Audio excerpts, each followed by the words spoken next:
Hello, my dear sister. Welcome. Hello. Yes, please.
Ma'am, please start. Please start your show. Okay. Okay. Welcome all. We are now running a new day done by IDYM. Now we have two of our old and our great guests. We have Prof. Dr. Mehrain, and we have Dr. Ushi, Prof. Dr. Ushi, Prof. Dr. Mehrain from West Africa, and Prof. Dr. Ushi from Nigeria. So I think today is an African Day. It's Afro-Asian collaboration. We are at Asian platform. I'm from Egypt. Prof. Dr. Mihrain from West Africa, and Prof. Dr. Ushi from Nigeria. Let's say welcome all. We have two of our great speakers. They are not new. We listened to all of them several times. I am very happy to be a moderator of the day. This is Dr. Iman Allam from Faculty of Science, Al Azhar University, Egypt. Now, we will talk about another topic of education. It's holistic education. We will discuss some things related to how we can improve our self-education, how we can be in a professional improvement of our educational skills. I am very happy. I wanted to welcome all my great speakers. Let's start by Prof. Dr. Mihrain. She will be our first speaker. But before starting, I need to introduce her. Prof. Dr. Mihrain. She is HR, Prof. Dr. HC, Ambassador Mihrain Mia. Her country is South Africa. She is professor, doctor in the area of humanities and education and humanitarianism. Also, she is global goodwill ambassador. She is accredited by United Nations and GIA and also USA. She is the president Success World Academy. I think it's also in South Africa. She is also president of Shilparco International Women Council. She is global peace ambassador, and also she is a professor of education and a global ambassador. She is multiple global. She has multiple global award winner, including one of the top 30 women leading change. She is country representative and global educator at our platform as UIM, and also at many other organizations like IIU and GEN, and GAF, and so on. She is the founder of the MEA company, and also she is transformational life coach, and also mindfulness empowerment specialist, and also she is lifelong learner and humanitarian. Really, her CV is wonderful. So I need a lecture to talk about her, then she can deliver her lecture. So let's listen from her knowledge. Let's say welcome, my dear sister. Hello, Assalamu alaikum wa rahmatullahi wa barakatuh, all our respected attendees. Now it is a time of our sister, Prof. Dr. Mihrain, and let's welcome again Prof. Ushi. We are waiting to listen from your knowledge after our dear sister, Prof. Dr. Mihrain. Dr. Mihrain, the floor is yours. Welcome. Yes, shukran to you and to everybody. Assalamu alaikum wa rahmatullahi wa barakatuh. And thank you so much to IDYM and Ravi sir for having me on today. I must say thank you so much for the introduction. And I greet everybody who's watching us and listening to us in the universal greeting of peace with blessings, of course. Today is, of course, a very, very important topic that we're discussing. So I'll get right into it so that we can actually move on. And I'd love to listen to our dear sister, Professor Uche, as well, because she's always got words of wisdom for us, just like you, my sister. So let us get to the topic of the day. Something that's very close to my heart, and I'm not talking today out of any theory. I'm not talking out of any textbook. I'm not talking out of any ordained speech, etc. I'm going to talk from me, because everything that I teach, everything that I am, everything that I have put together in order to make the changes I've made, etc., etc. And like you've just said, there's so many accolades, yes, and that is all by Allah, from the Creator, from God. And I give grace and thanks to Him that I have all of those. But none of those would mean anything if I do not give back to humanity with what I've learned. And my biggest teacher of any lesson has always been my own life. And I always say this because when I teach something, especially about empowerment, especially about education, it's always me teaching you based on something that I know works because it has worked for me. So the topic for today, we said, is self-empowerment in education and holistic education. One of the things I love to do is always break things down. When we talk about self, in the whole title of self-empowerment in education, just that word self, what am I referring to? I'm referring to you. You as you. Me as me. The I in individual. So in your individual capacity as yourself, you. Not you in any role that you are playing. Not you as a mom, not you as a wife, not you as a daughter. I'm just talking to you as a person, as an individual. When we talk about empowerment, we're talking about you growing. I do not define empowerment as something that is about you becoming powerful, where you dictate your means and what you feel and what you think to other people, where you become dictatorial, powerful over other people. That's not what empowerment is about. In my book, empowerment is about you growing yourself, developing yourself, becoming a better, more authentic, true version of who to be, so that you can make clear decisions about life. No matter what obstacles you face, you are empowered with the tools you need to become the best, make the best decisions, and keep going. That's what empowerment is all about. So discuss self and empowerment. Education. Self-empowerment in education. When we talk education, I'm breaking this down. When we talk education, lots of people have this view of education being classroom-based, children in a classroom, teacher at a chalkboard.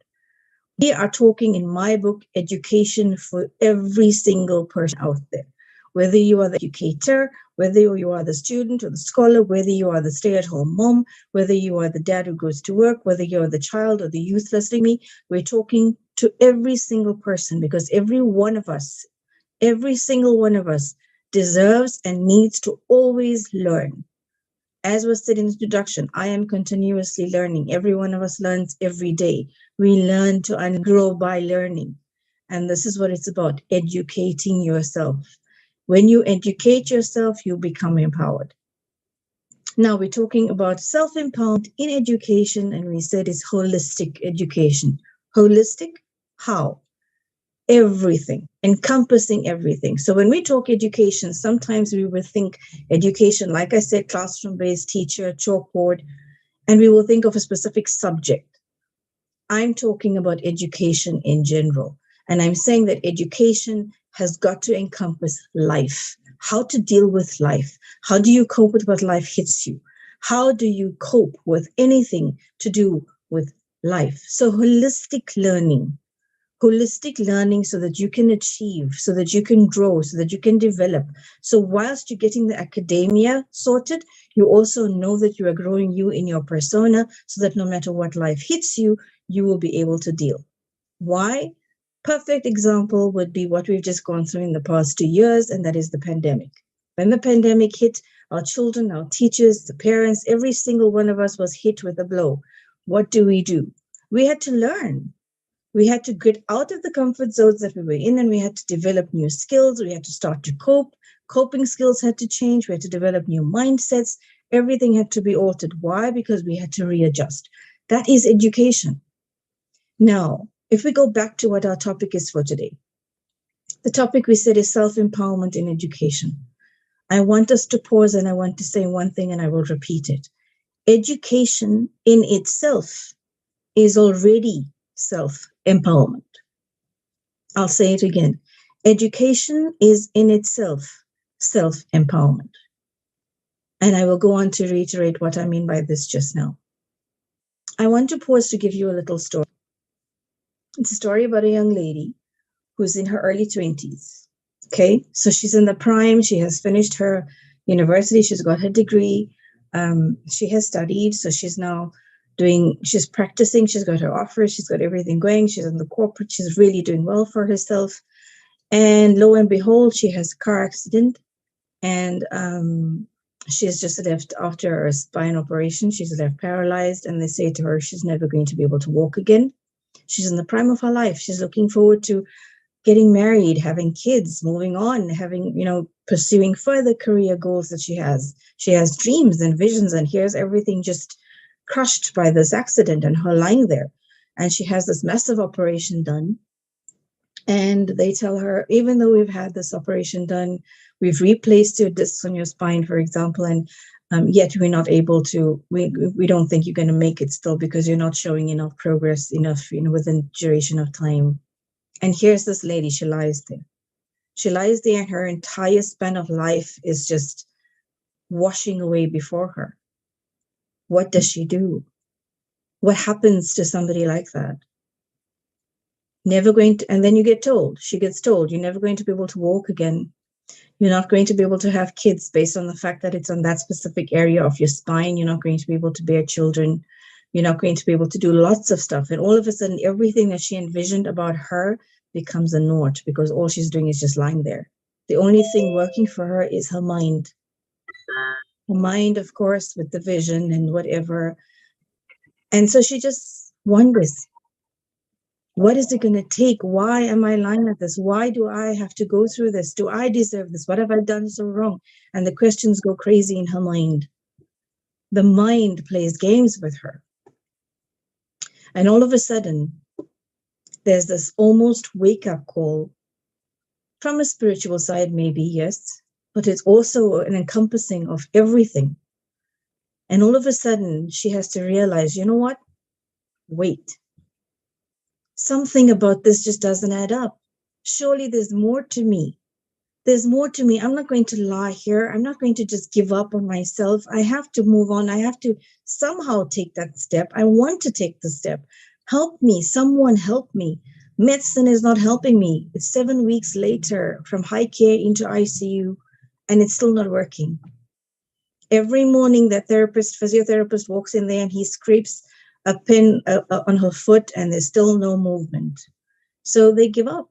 They're basically giving up until she has a dream where she has a voice that tells her that I have given you 3 things when you were born, 3 gifts when you were born.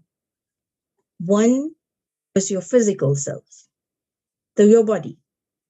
The second was the family that you were born into. The third was the religion or the faith that you have, that you were born into. You have thrown away the first 2.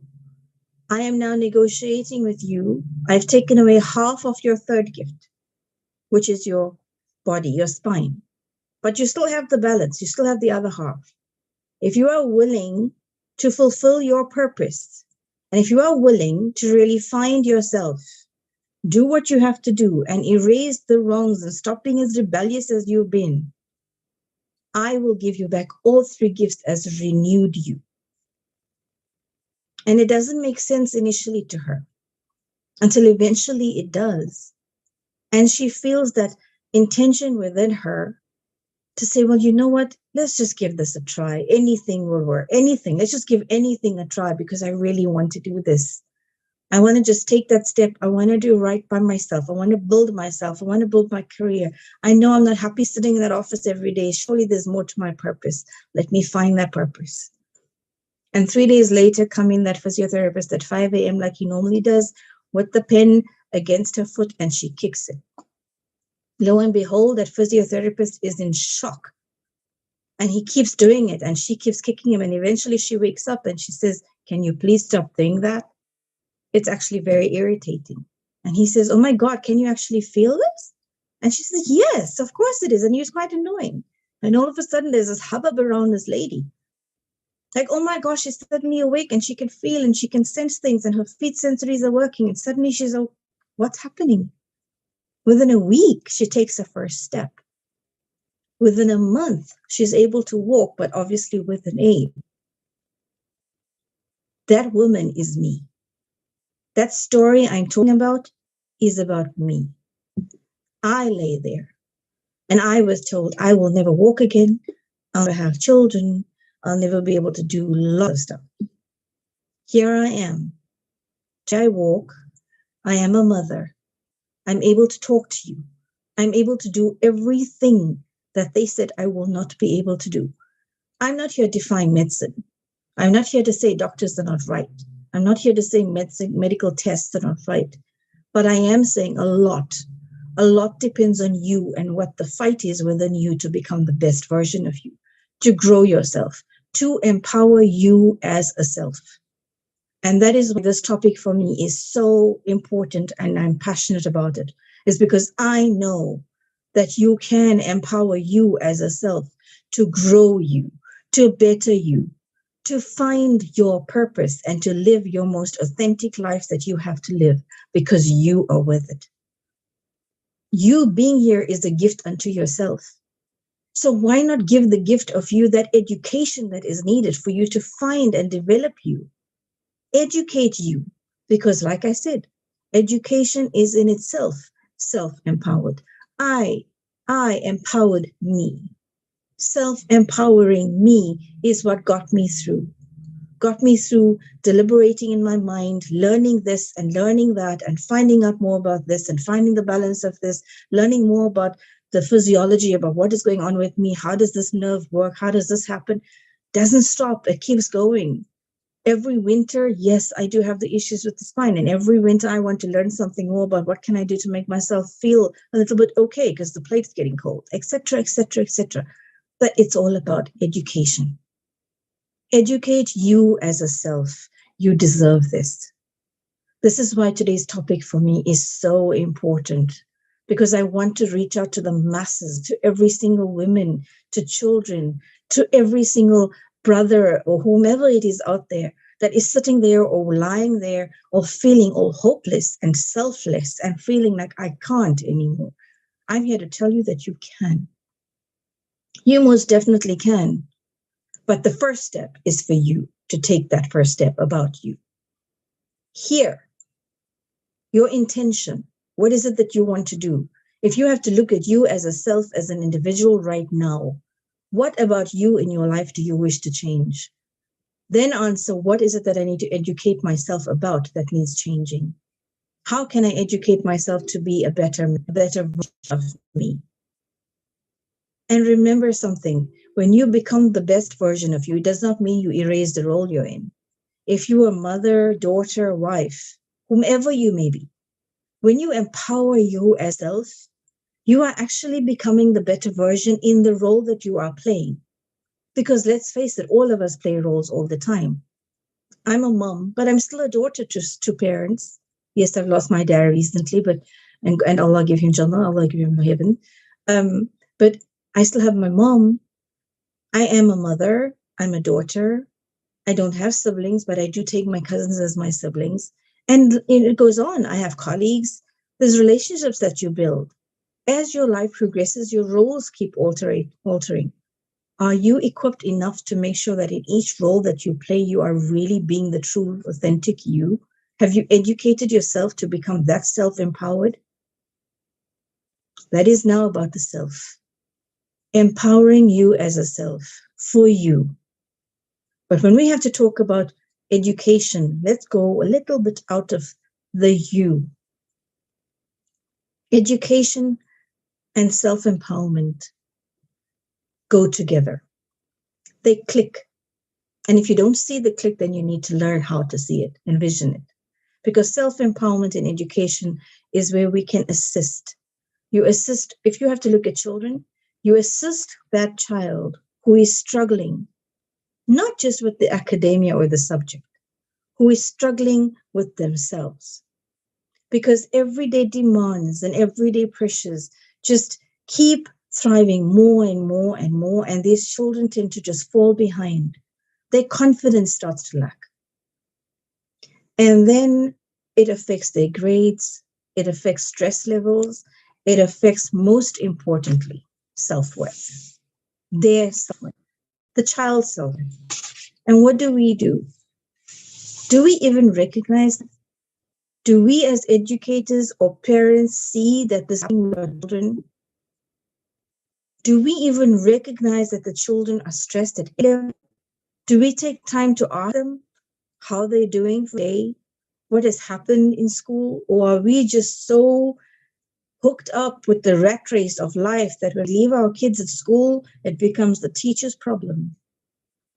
We just don't have the time or capacity to become a one with our kid anymore. So what happens to our children? They have to just get through everything. And then they have wrong sources to be able to get through stuff. That's where we fall short. Because that empowering of our children should be coming from us. Empowering of our children to be from you as a parent. Because the first teacher that the child has is always the parent. The parent is the first teacher for their child, before the teacher at the school, before the lecture university. Let's first. We need to know that there is this direct link between the self-empowerment, the self-love, the self-confidence. And if our children and our colleagues all lack this, how do we expect them to conform to and life throws stuff at them? You can have an A grade child come up with a report of all A's. They're coming home with all A's. Wow. Is your child happy? Is your child okay? Is your child actually doing what your child wishes to do, or are they fulfilling a dream you didn't manage to fulfill for yourself as a parent? Because most often that's what happens. Most often, parents and adults out there seem to feel that now that they have the child needs to actually fulfill the dream of theirs, which they never got the chance to fulfill. And I'm here to tell you, no. Empower your child to love the individual they are. And you respect and grow together, parent and child, as one. That's what self-empowerment is about. The catalyst effect of empowerment is to make sure I grow, my child grows with me, we grow as a family unit, and that unit then grows. Once the community around us sees that, that community becomes empowered. That community then grows into the next one, and suddenly you have an empowered society. Societies then keep growing, and it's a catalyst effect, and all of a sudden we have an empowered nation. Wow. The ideal would be that. The crux of it, though, is that do we want to face the realities? Are we wanting to be able to be that honest with ourselves, whether we're the parent, educator, or the scholar? Because that's what empowering yourself is all about. If you have to come to me and say, I need to sit with you and do a one-on-one with, I need to empower me as a self, the first thing I'm going to ask you is, are you willing to be honest with yourself? Because you're going to sit in front of me and you're going to be saying things you might think I want to hear, but hello, I can read between those lines, and I'm going to see past your phases that you're giving me. The whole key is for you to want to change things about you. Do you want to actually make these changes? Are you willing to be honest with yourself? Are you willing to say, yes, this is bad about me. I need to change this about me. Or are you somebody who sits in a comfort zone and feels it's okay to keep blaming others? So when we're talking about all of this self-empowerment, we need to remember that we need to build our children, we need to build ourselves, all in the space of being so confident that no matter what hits us, we're able to make clear decisions, concise decisions, assess properly without falling apart. Because remember, you can be in an empowered workshop with me today, and you will feel all empowered because the vibe is so awesome. There's other people, and I'm doing the workshop with you, and you're going to be feeling awesome and absolutely fantastic. But if you can leave there and you're going to go back to the same space you came from, and once you hit the space that you came from, you're going to feel all withdrawn. And what exactly have I done in my workshop with you? Nothing. Nothing. The key is for you to want to take away something that you resonate with. Something must touch you. Something must resonate with you. Something must make you want to change that about you as a self, empower you as a self. You need the tools. You need to equip yourself. And the only way you can do that, educate. Educate you as a self to be the best version of you, to know you best, because only you know you best. You cannot expect somebody else to make decisions for you. That's one of the biggest mistakes we all make, especially us women in the world. We tend to conform to the norms that people set around us, standards that are set by others for us. We limit ourselves. We allow for these barriers to be created when we don't have to. Assess you, but be honest in your assessment about what about you needs to change, What about you can you clarify? What about you do you have to actually withdraw and put into file 13? It's all about packing you as a person, redefining you so that you become the best. And that's what life is worth. You're given this, are you not worthy of educating yourself to empower you the best you can be? Now, if you as an adult are listening to me and this all resonates with you, wow, can you imagine? Can you imagine how awesome the child is going to feel when they... And I pause here to give a quick example. You've seen kids, and I'm talking toddlers up like a bit below the index. You put in kids from every culture, every faith, every nationality. You put them into a playpen or a room or a ground or a playground, and you watch them. Total strange kids. They don't know each other, but you are there, and they going into this playpen or this ground, and they're going to start playing it. Do they see a race? Do they see a color of a skin? Do they see a religion? Do they see anything other than just a fellow human being that they can play with? That's kids. Where do the barriers then come from is the question. So I'm going to leave that as a question mark. I'm going to say this. The one thing we do have to have is the self-empowerment. Yes. So I'm not going to take up too much of time, but I would like to end with a tips I'd like to give off. And that is how to achieve this self-empowerment. And this applies across the board. Prof. Mahreen, This applies to... please take your time, okay? So please take your time. Don't worry yourself about the time. I am with you till the end. So please take your time. Perfect. Thank you so much, my sister. Also, please, we need to learn from your knowledge. So please feel free to take your time. Okay, perfect. That's perfect. Okay, so before we get to the tip, since I'm allowed to speak a little bit more, I'm going to give an analogy. I have used this before. I love analogies because they're the quick story method to be able to get the message across. If I give you a story, it's human nature that you will really listen to me and it will absorb, and then the message gives you, and then it goes to something exactly what you're looking for, right? So I'm going to give you an analogy.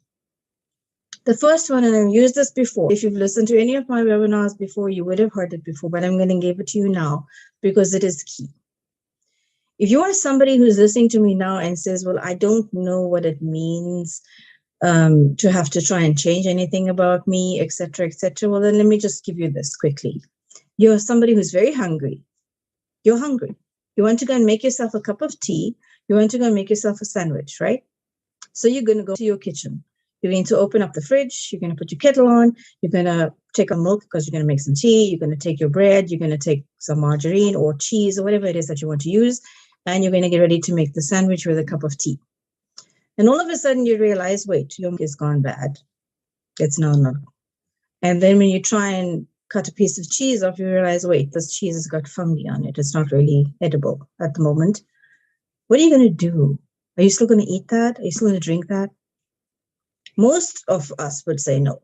Why? Purely because I know that this is going to be toxic for my body, right? I'm not going to have something that's going to cause me to feel sick. I know it's going to cause me to feel sick. Why would I? So even though I'm hungry, what would I do? I'd obviously replace it. So I'd have the black tea. So I would do without the milk. And since I have the bread and I have the margarine, I might not have the cheese anymore, but butter bread with a cup of black tea is cool. I can still have that. It's just a quick thing to have because I'm feeling a bit hungry. Nothing wrong with that. Now, here's the thing. I am able to not have the cheese with the fungi on it. I'm able to not have the milk that's gone bad. Why? Because I know it's bad and because I know that it's toxic for me. How do I know that? I'm aware. I am aware that this is going to be bad for my health. And if it is bad for my health, it's going to be toxic for my body. It's going to make me feel miserably sick. Apply this analogy to you and your life right now. If something is there and you know that it is toxic for you, would you still want to consume it, or would you like to work on things so that you can replace and replenish? This is exactly what we're doing. If you are digesting constant toxicity from life and you are knowing that you are doing it, but you're not doing anything to change it, what's going to happen to you? You're going to end up in a fold of where you become this recluse, where you don't even know you anymore. So I am asking you now, are you aware of you as a self? Are you aware about what you really like, what you really don't like? Are you aware of what about you needs to be changed? What about you is awesome? Are you aware? Because remember, one of the key factors of empowering you as a self is you have to be aware of certain things about you that need to be changed. If you're not aware of what needs to be changed, you're not going to know that needs to be changed anyway. That key factor awareness, honest awareness, it can change you and make things better for you. But the idea is you being honest with yourself and you being aware. You are aware that this was bad, or that the milk was bad, so you done without it and you took out a thing that was actually good enough for you. You quenched the thirst, sorted your hunger. Do the same with your life, because you deserve that. Do you not deserve this? Do you not think you are worthy? You are. Every single one of us is. The fact that we right now, without an oxygen tank, without a mask, we're able to walk around without one. Is that not something to say for? That anymore in that level where we were so scared to learned we are deserving.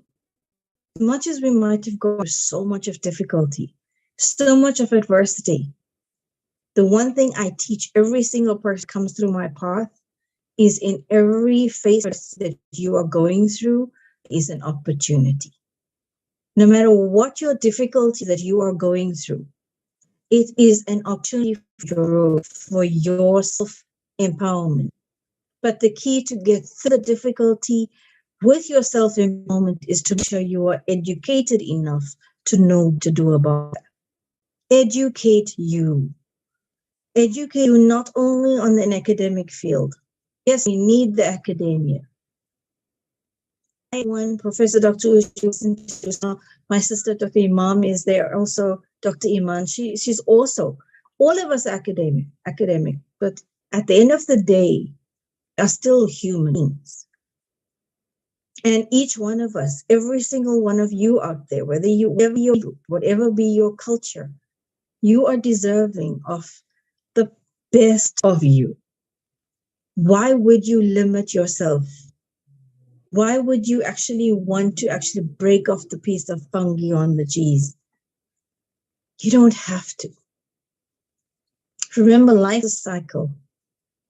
Life is a cycle. We are born into this world, into a specific unit. Every single one of us. Picture your life cycle right now. Another analogy. You're born into the world, you're born into this family unit, right? You in this family unit, you have them hovering over you, making sure you don't touch this, you don't do that, you don't fall, you don't get hurt. Everybody's going on about you. But you slowly grow into becoming this toddler, etc., etc. And then you start to want to explore a little bit here, and then you do fall and you do get hurt and you do get burnt and you do whatever. But still, there's this family that's there that's making sure you're okay even after the pain hits you, right? And hits preschool or whichever school you're going to, and then you learn that, oh my gosh, there are the kids my group, my age group or whatever, and then you start to develop.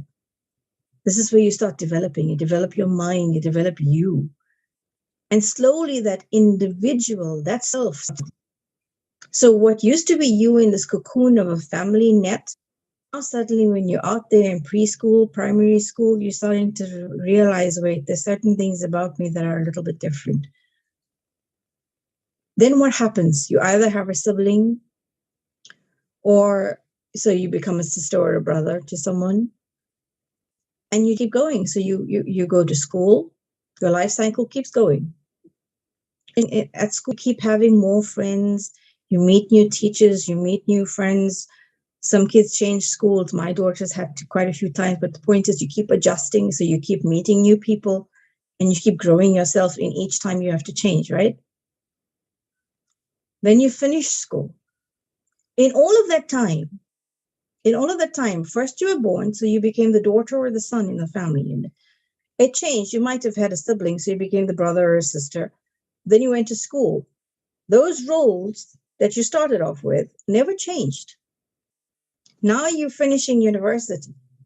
And now, of course, we know culturally, etc., you'll get asked when you're going to get married, when you're going to have kids of your own, etc., etc. But you want to, you just want to be what you need to be first. You need to gain your income or whatever your plan is. It's your life. So I'm going to study, I'm going to become something, you do. And then, it's grace, you do get married. So you meet somebody and get married.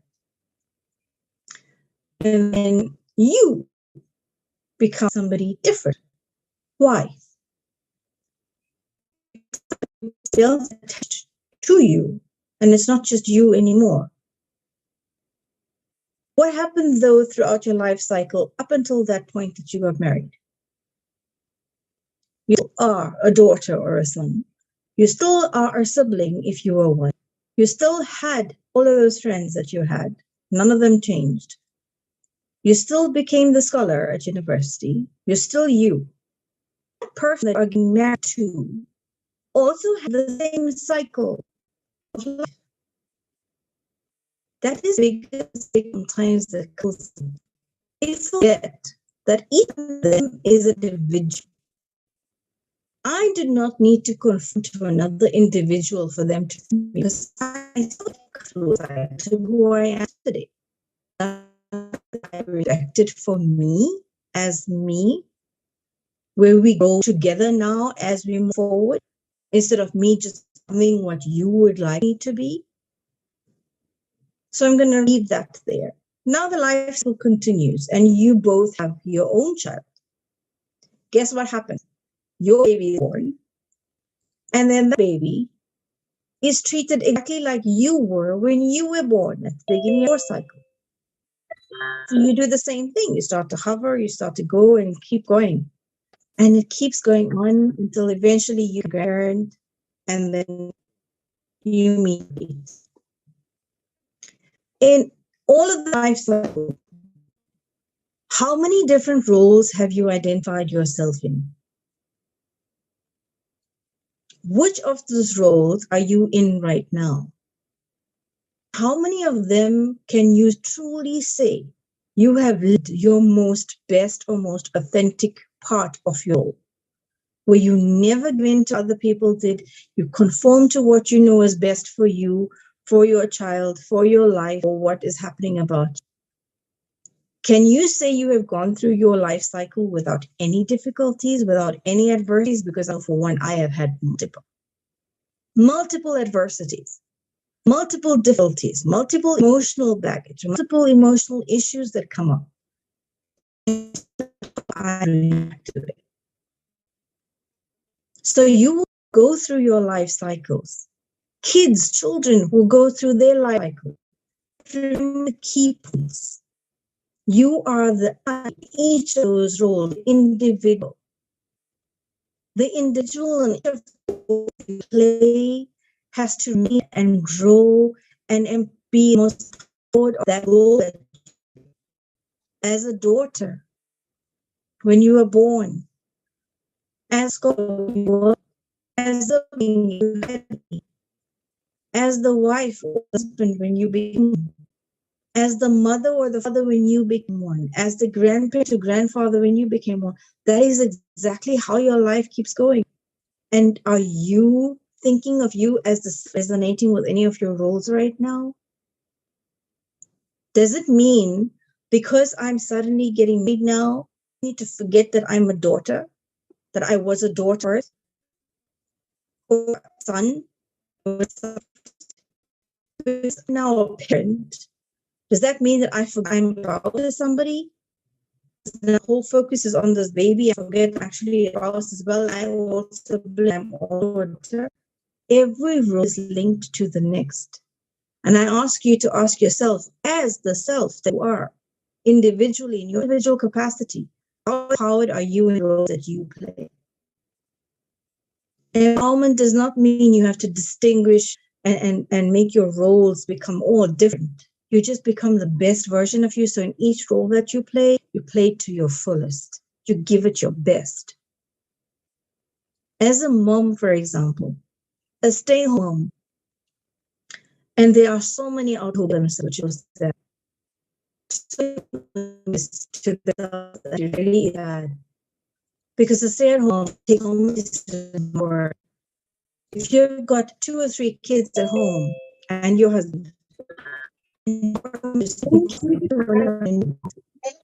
thought somebody who's really doing what is really an empowerment. You're taking decisions continuously. And even more so if you're somebody who has a child who is sick, a child who has an allergy, everything. Everyone requires you to make sure they are for them from morning to night. Leave alone going into an office and trying to make corporate decisions so that a business has to run. I'm saying to everybody out there, every one of us is an empowered self. Every one of us.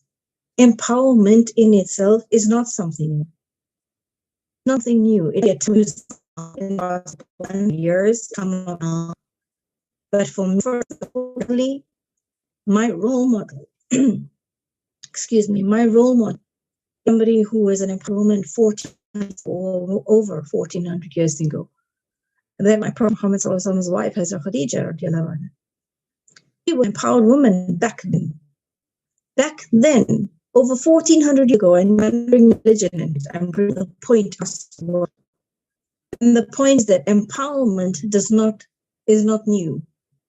Empowerment vested in there. And if you want to ask me why do I say that over 1400 years, is because back then there was a woman, talking about, is somebody who people looked upon as the best of his work back then, the wealthiest, who proposed to her husband, and yet who gave up what she needed to and sacrificed to ensure things got done. The epitome of empowerment was that. So that's my first mentor. That's my role model. But come back to my own home. Every woman who's watching me right now, every one of you, even brothers right now, look around you. Whether it's your mom, whether it's your grandmother, whether it's your aunt, whether it's your sister, who it is that's taking care of needs around you.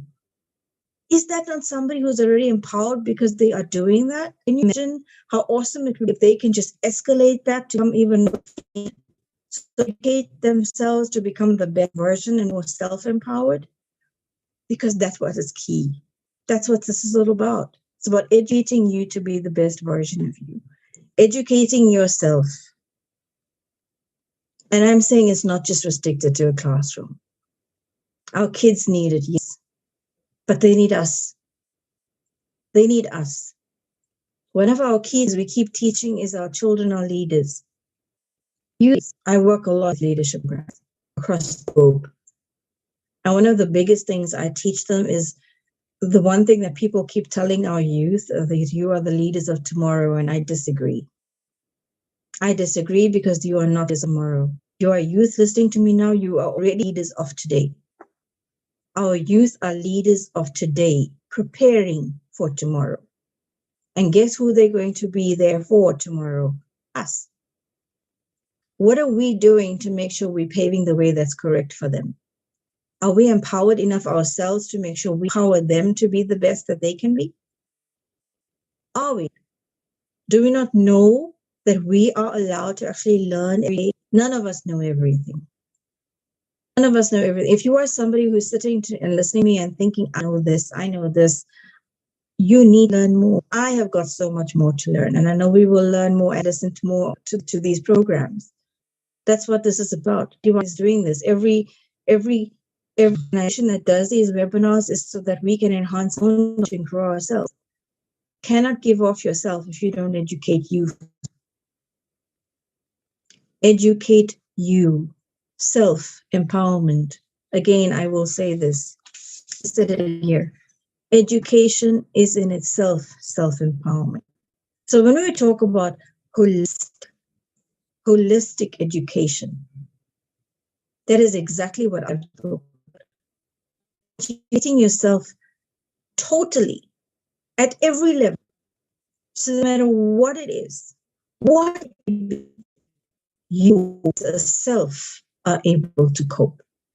You know your skills, you know what skills need developing, you know what skills need enhancing, you know what skills need to be thrown out because it's not working. Why? Because you are aware. The virginality, you are aware. Of course you are. You are aware of the rights and wrongs. The virginality teaches you that. Every one of us knows that. Every time you're going to you're going to your fridge, you're going to think of this. You're going to, oh yes, okay, I'm aware. This is good for me. That's bad for me. But it's about you. You're going to have to be aware of things that need to change. You need to be aware of things that need to happen, that need to not happen. And you need to realize one important concept. You cannot control people. I cannot control what people would say. I cannot control what people would do. I cannot control what people think about me. I cannot control anything outside of me.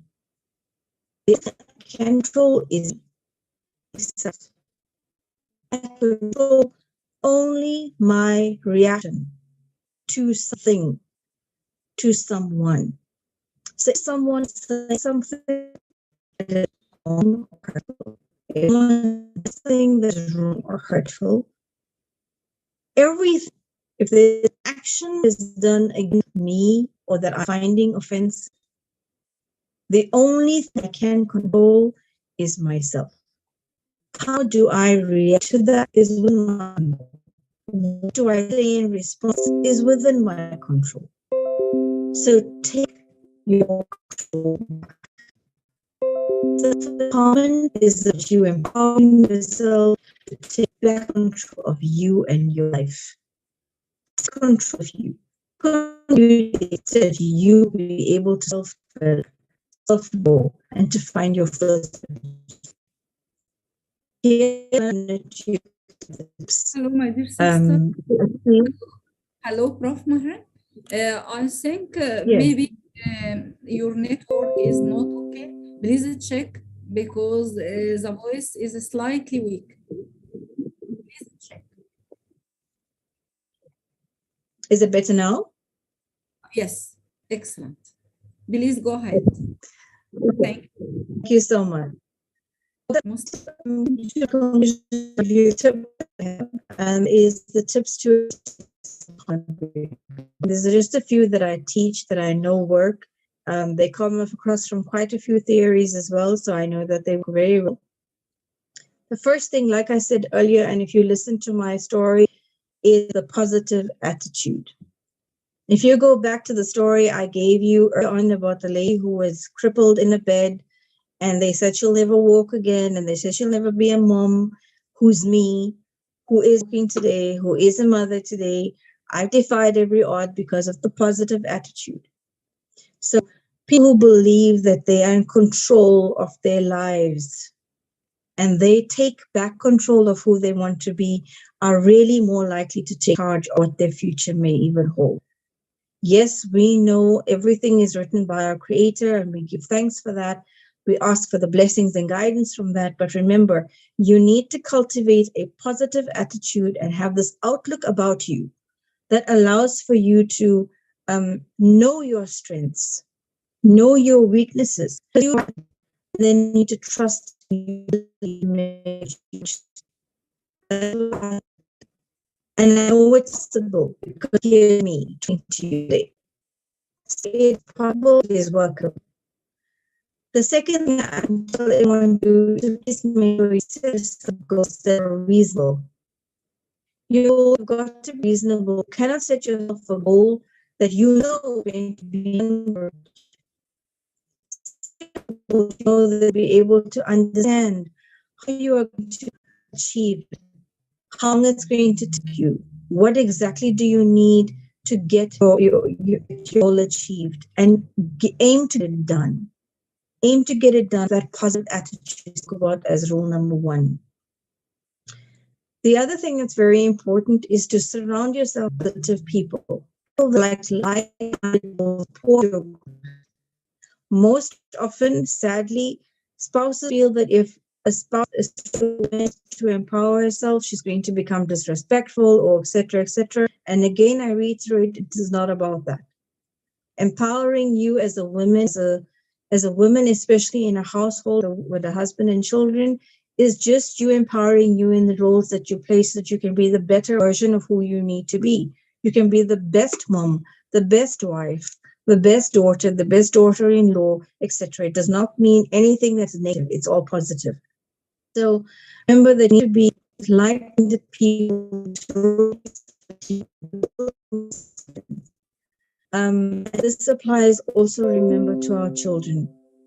Everything I'm saying to you about also our children. Our children need to also have this positive attitude to life. So how we speak, the kind of language you use, your children around you, please remember that they are sponges. Everything, how you speak, your tone, what you do, they sponge off that. And say something sometimes. So be cognitive, know, and be aware. Yourself around you. Look at what are your trigger points. Do certain people around you really know you by presence, or you somebody who triggers because somebody has something? Learn and know you as a self. Because unless you're aware of certain things about you, you're not going to know what about you needs to change. It's important because I so many people who actually neglect themselves. They go to becoming so, what is the word? They become so conformed to what other people say about them that they become recluse. They don't wish to change anything about them. They just become worse and worse. I'm saying you are deserving of being happy and healthy. Take care of you. Again, the analogy, do not take anything that's toxic for you. You are given this breath of life as a gift. You are a gift first unto yourself before you are a gift unto other people, unto anyone else. But first you are a gift unto you. You have been given this life as a gift. Educate you to become the most empowered version of you. I'll keep saying it over and over. And do it with positive self-talk. Stop trying to be validated by others around you. Do not wait for somebody to say to you that you are beautiful, you are handsome, you are brilliant, you're good at this. Think about it. You are. You are you. You are worthy already. When we have our children around us, give them recognition. Do not belittle your children. Remember, talk and the words are actually what resonates with them. It has the lasting impression. Your self-talk about you as self is also crucial for you to grow you. It's absolutely so important because to live a self-empowered life, you remember you need to focus on what you can do as opposed to what you can't. For example, if you need to apply for a promotion at work, you need to realize something. I'm applying for this promotion, yes, because it gives me an extra salary. But am I going to be able to actually do the job properly?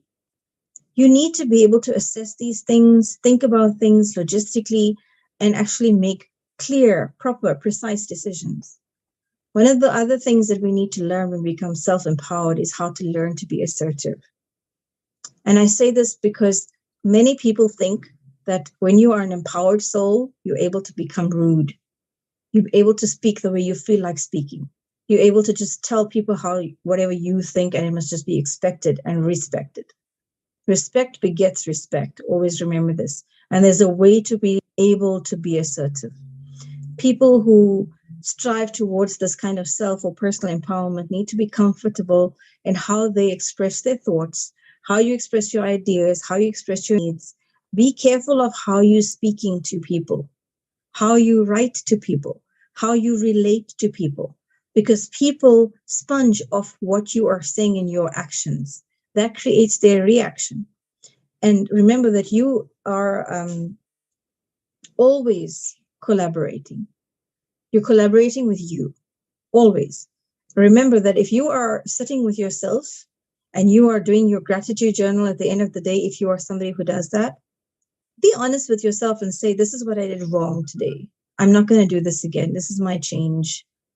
It's one of the arts of being able to learn how to become different, how to become more assertive in your ways. I shouldn't have said this in this tone today, so I'm going to change this. I'm not going to do it anymore. I'm not going to type like this in my messages because it hurts people's feelings. I'm going to rather be like this from tomorrow. And actually listen to yourself. Even when it comes to our children, when our children listen, do you as a parent listen?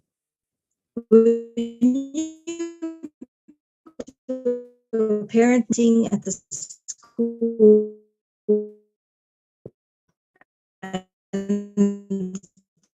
and that your child and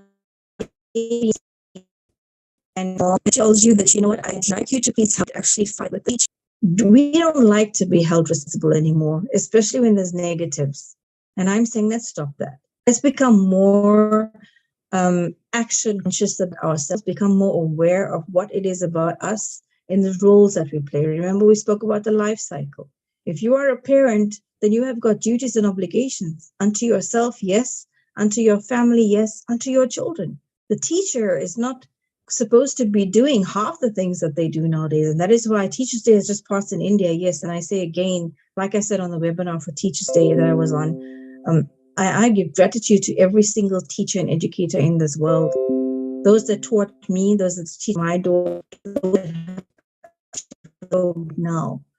If anything, you got to give them a hats off and a huge applause, because they have had to endure what none other profession has had to. Teachers have had to just come and go as COVID-19 decided, as governments decided.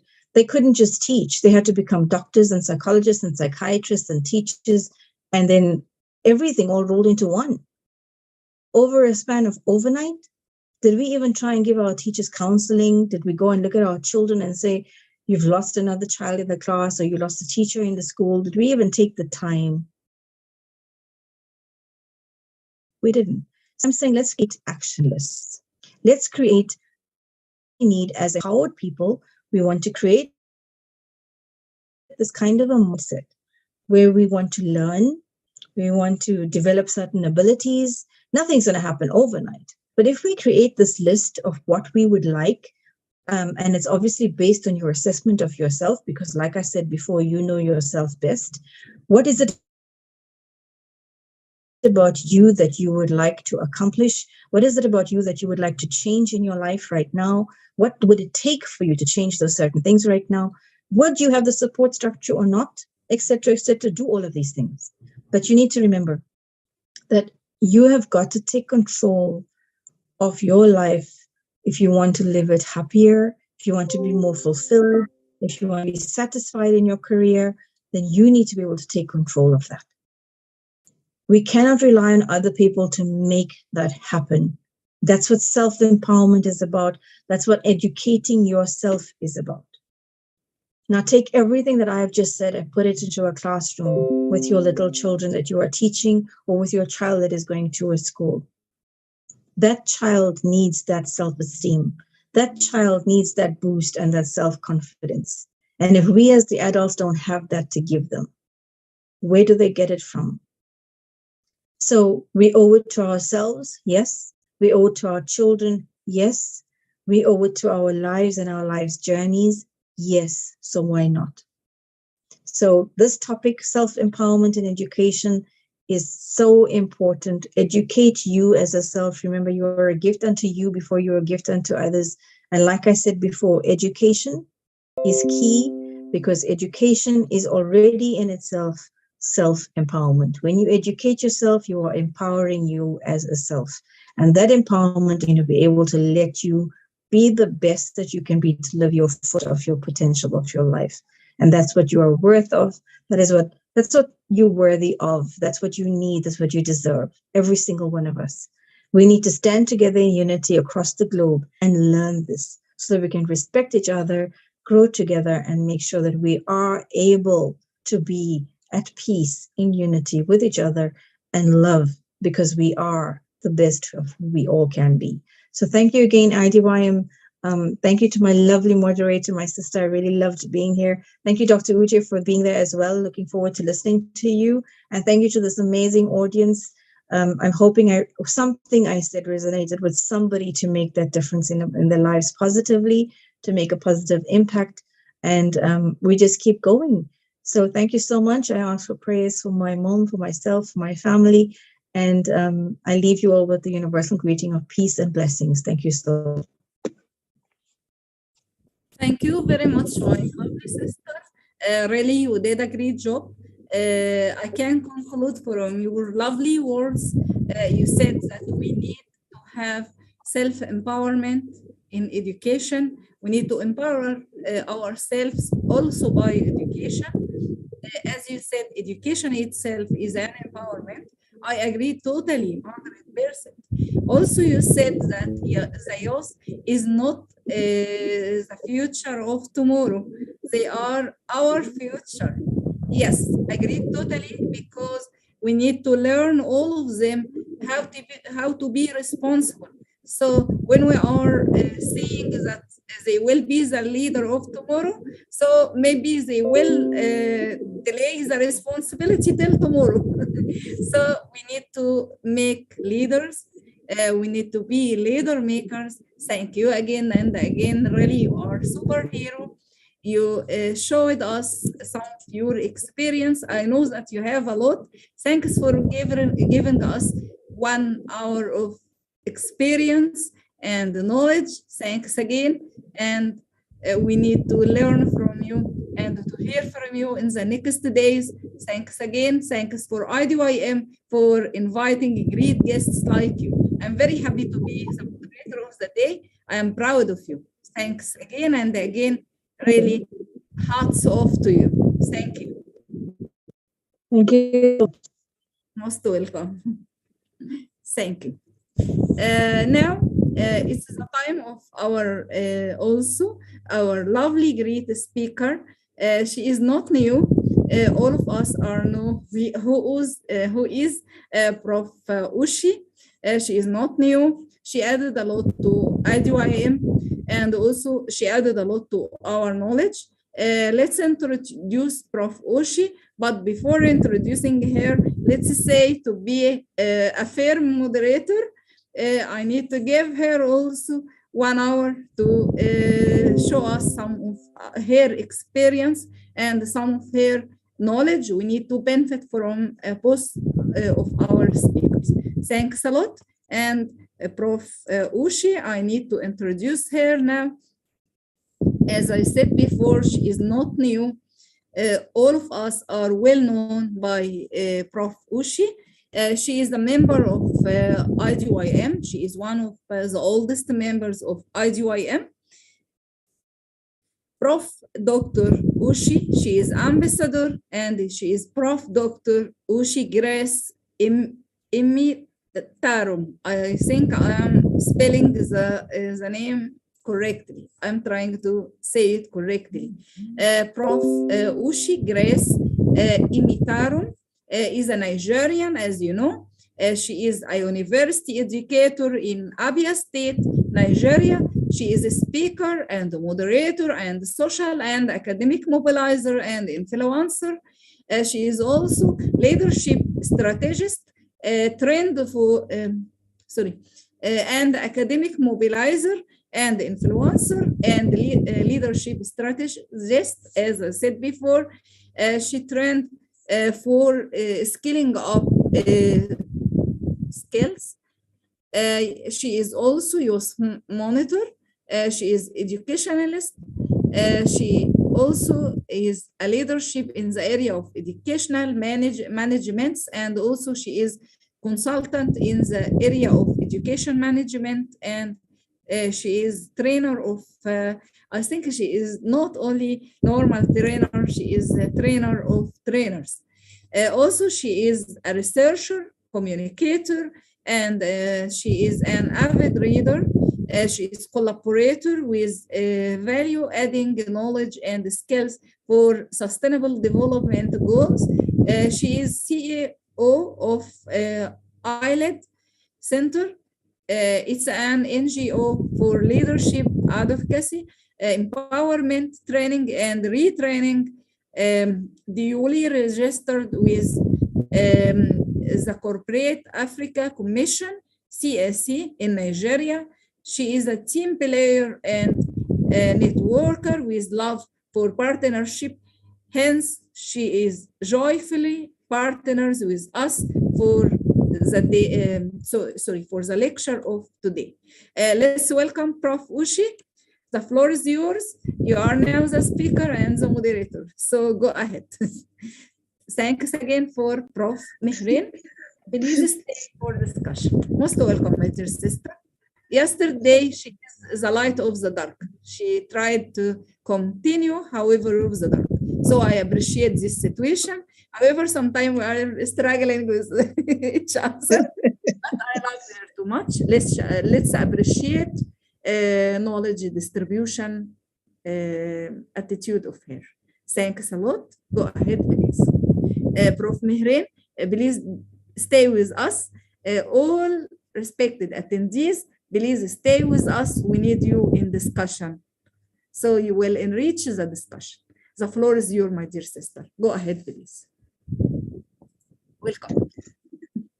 Thank you very much, my sister, Dr. Iman A. Alam, for that beautiful introduction that you even struggle with how to paint it to look nicer than it should be, or than it is. I thank you so much. I don't want to waste so much time. I appreciate Professor Dr. H.C. Ambassador Mehreen Mehr for the excellent speaking that she has brought to bear. And I believe every listener, participants learned a lot. I did too. I want to thank those who brought me here, and that is IDYM organization, the foundation, led by Ravi G. Kumar. I want to thank him because I keep learning by the day. Every topic refreshes my mind on what I should do and what I should not do as an academic, as a teacher, as a lecturer, at every level, as a raiser of children and young people. So for giving this opportunity, I salute Ravi for all his sacrifices, all his time and resources, amongst other things that he uses to endow knowledge and skills to us and to the world. Because all we are doing here, a lot of people are listening. He's gone beyond YouTube to Facebook as well. So it's expanded the scope of listeners and those who could gain knowledge and skills from this. It only takes the heart of a good leader to give freely, which is what he's giving, without minding whether he's applauded, whether he's thanked, whether anybody notices him, but because his conscience tells him to just do that. He doesn't sleep. Last night, India is 4.5 hours away. By the time I sent him picture to, if he's going to make a flyer, what must be around after 3 a.m. in India. And he responded. And I said, do you ever sleep? Please go to bed. And he said, yes, ma'am. Thank you for your care. But this is somebody that is up preparing to give us knowledge. This gives us education. And this is the education that we are all here for. He has passion for that education for the whole world. And he has never even said, let me do it. Just if you know you can share your education, come and share it. And he has sleepless nights in order to share with us. We wish him good health. I thought about his health last night, and I said, may God grant him good health to continue this job that he likes, shadowing us, all of us, this shadowing us in education that we learn. Whether you are in education or not, you are still learning. And he just doesn't do it alone. He does it with other able, will I call them battalion or army or chief of staff.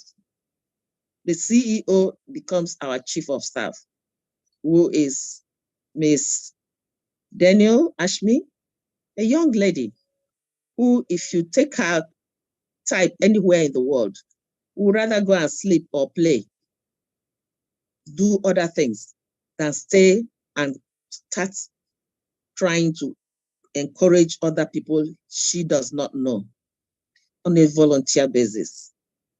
As she is a model to the young people. And I appreciate all the awards that she's getting because of that. She's using her time very, very fruitfully, beneficially for us, for the adults, for her parents, we, and grandparents. Because some of us have grandparents that are older than her.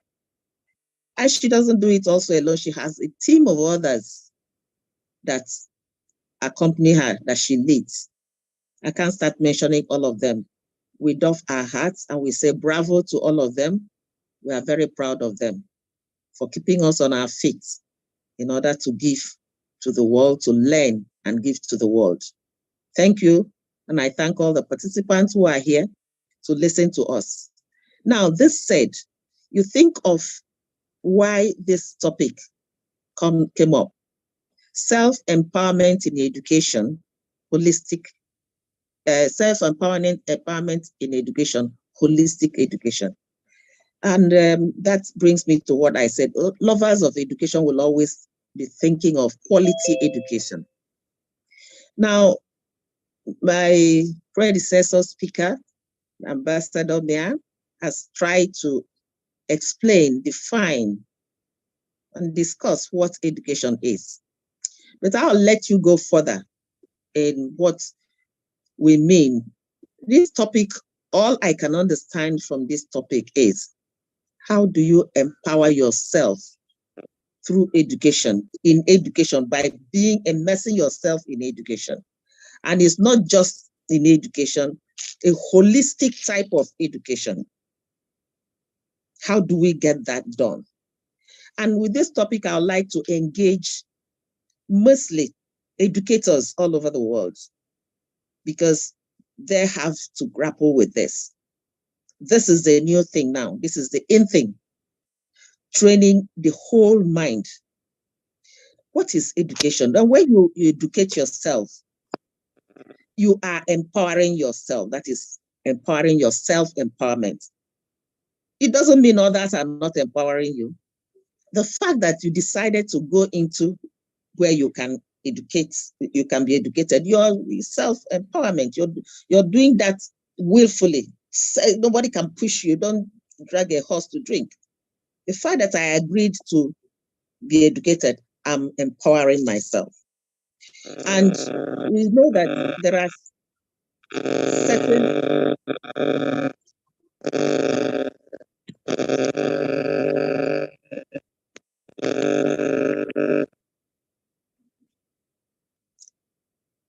we know that there are different ways you can define education.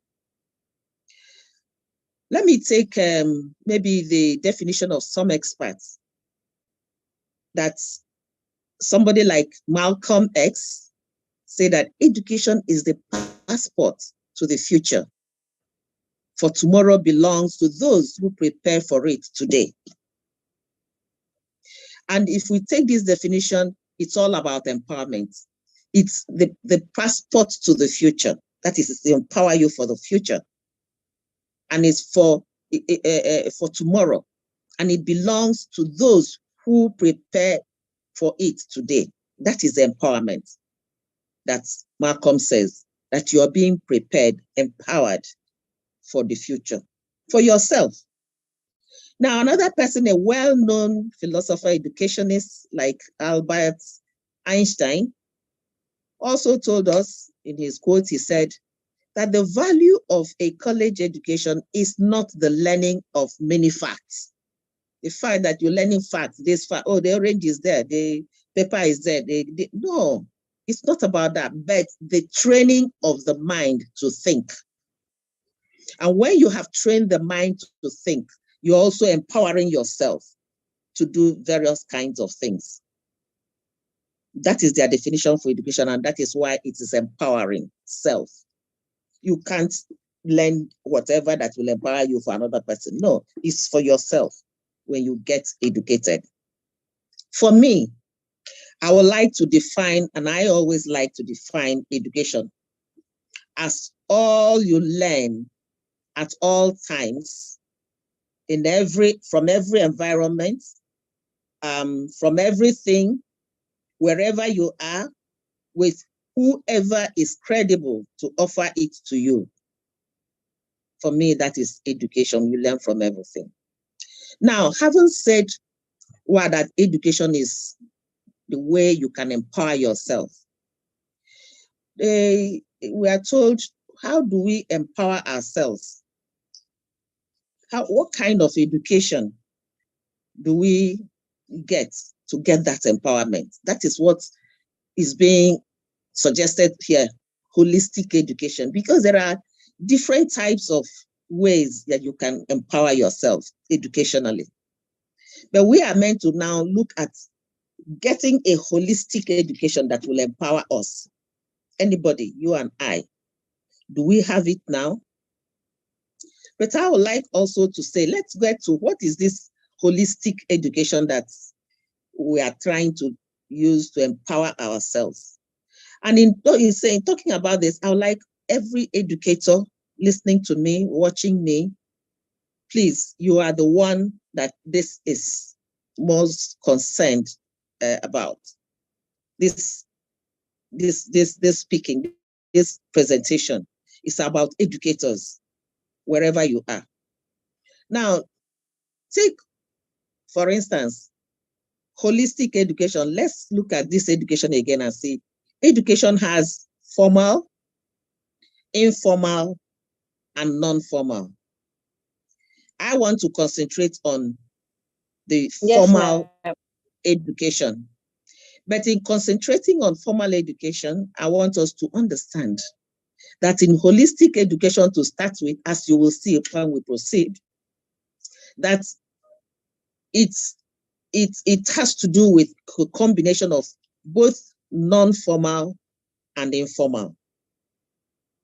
The holistic education is about both formal, non-formal, and informal, everything.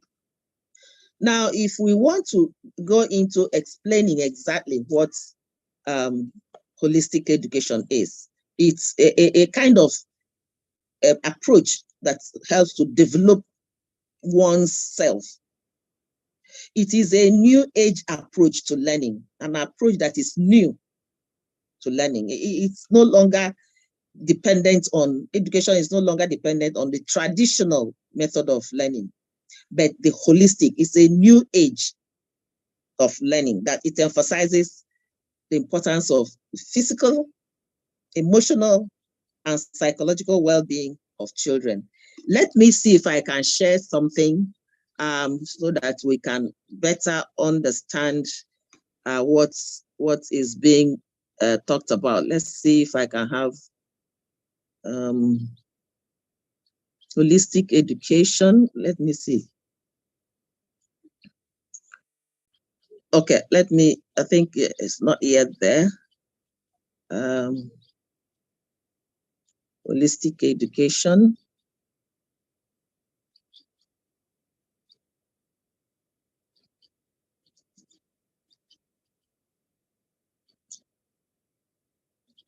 Okay, this is one of it, the benefits. But I'm looking for the one that explains to us exactly what it is. holistic education, holistic education.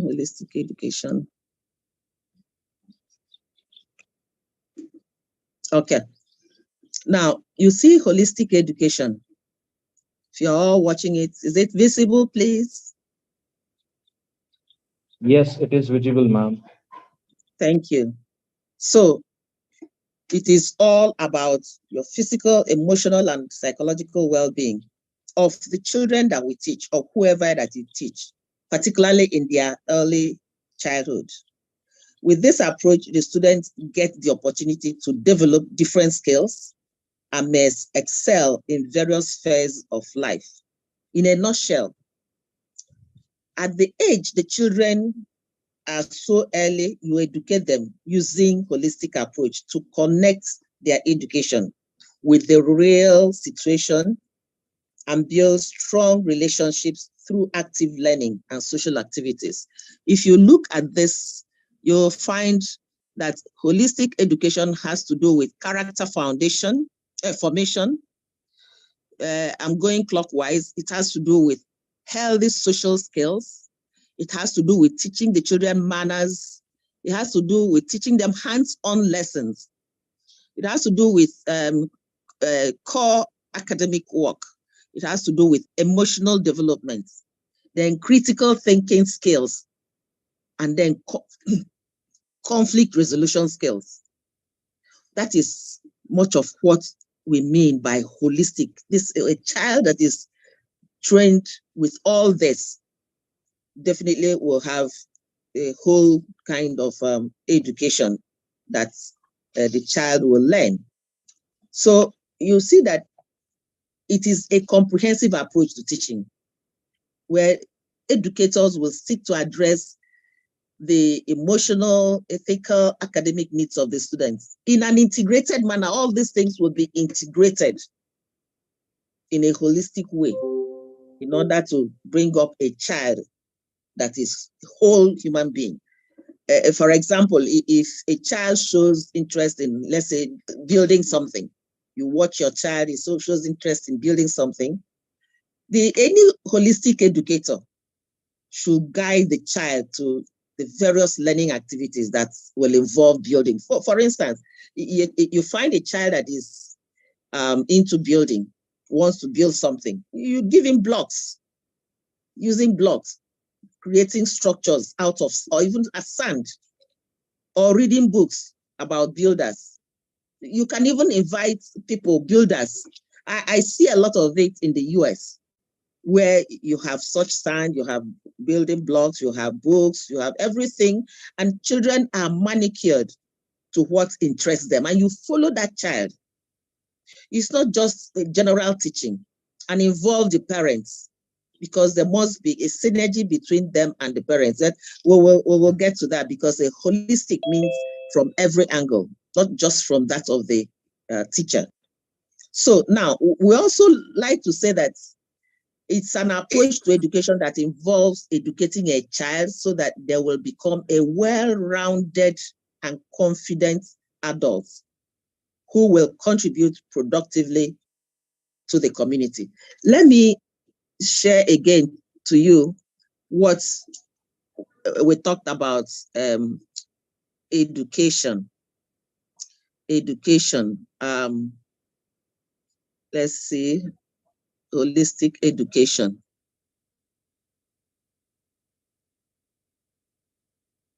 Looks like, sorry.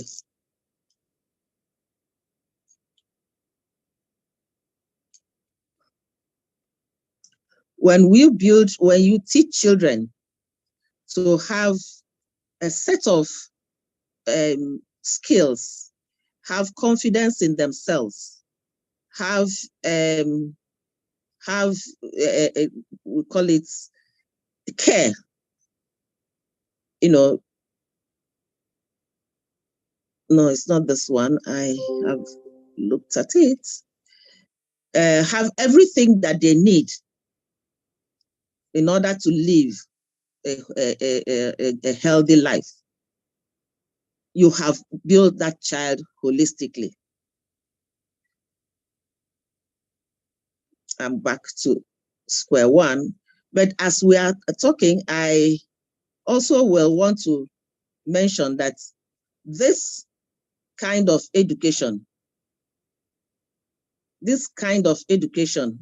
is not just what we are used to today in the classroom.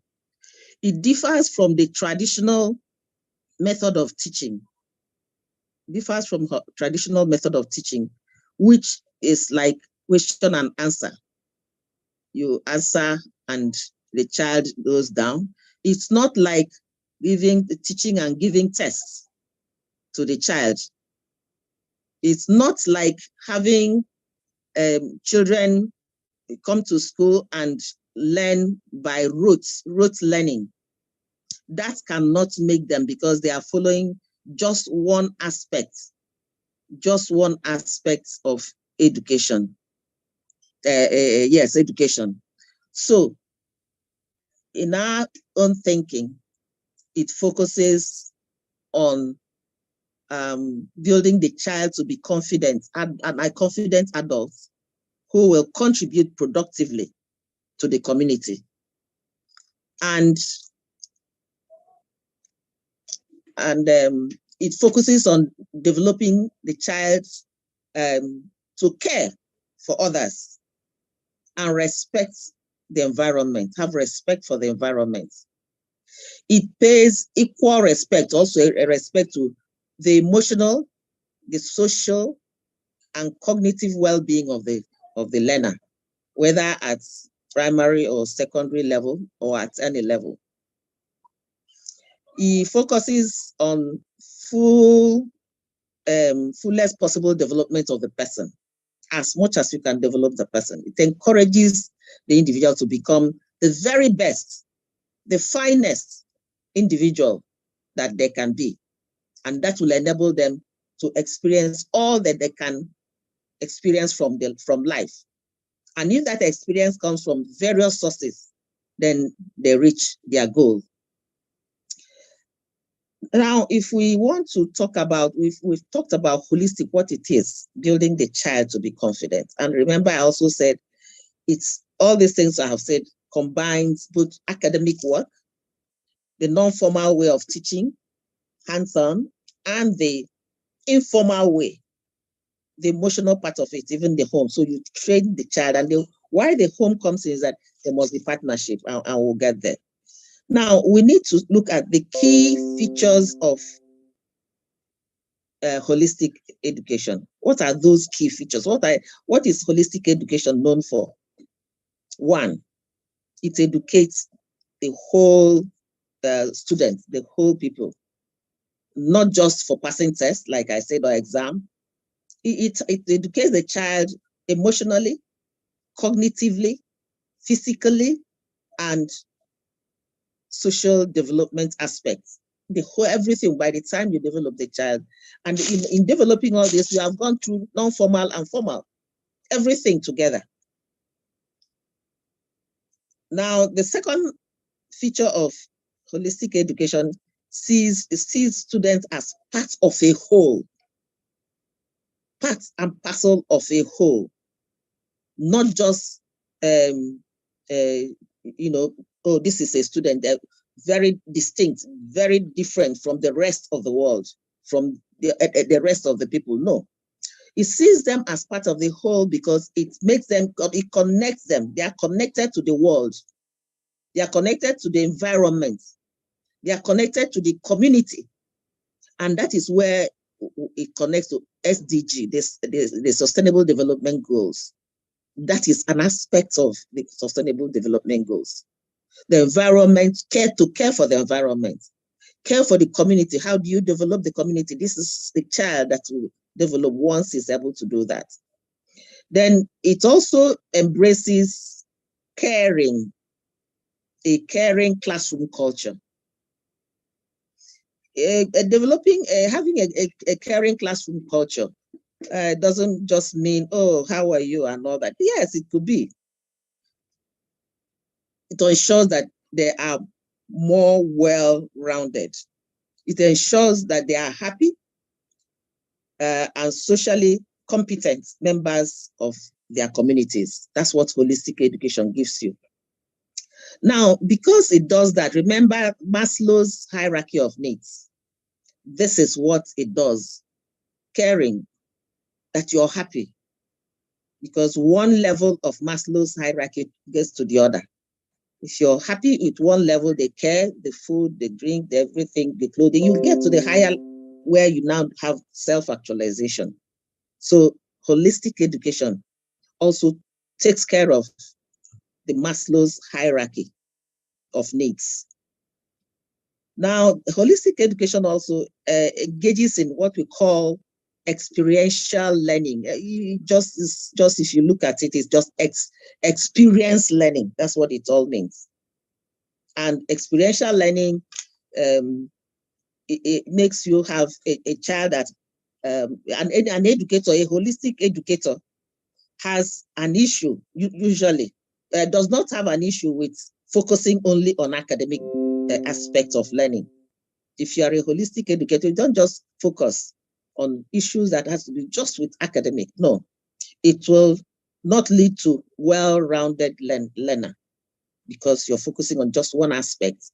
It is from that academic part of it that the rest will come in and you extend like tentacles what you have learned in an academic nature to other areas, let them practicalize them, bring that experience to other areas to create, to think, and become a better person that you will fit into the world wherever you find yourself. And that is why its focus is on outdoor learning. You have to use that academic part of it in order to extend it to other areas. Holistic educator doesn't just stay in the classroom educating. No, you take the learner outdoor. The learner will have community engagement, goes out to take advantage of the resources in the community and help the community as well. He imbibes, by doing that, he has knowledge of the community because he's a member of that community. He can also be taken through arts, music, carving, drawing. All of these are all over you. They can see it in the community. And by the time you take them through all this, inside the classroom and outside, because you can take them and say, oh, can you carve this? Can you write this? They see environments and you leave them to their own thinking. Can you replicate this environment? Even if it is forest, they'll tell you what it looks like in their own thinking. You're developing their thinking capability and capacity because they are in there. You just draw out all those as a teacher. And then by doing this, they are learning through engaging with others, not just engaging with the teacher. They engage with a whole lot of things, a whole lot of other people, in order for everybody, every part of the environment can have an impact in them. And we're talking about holistic education because this is the 21st century. A lot of things have changed and are changing.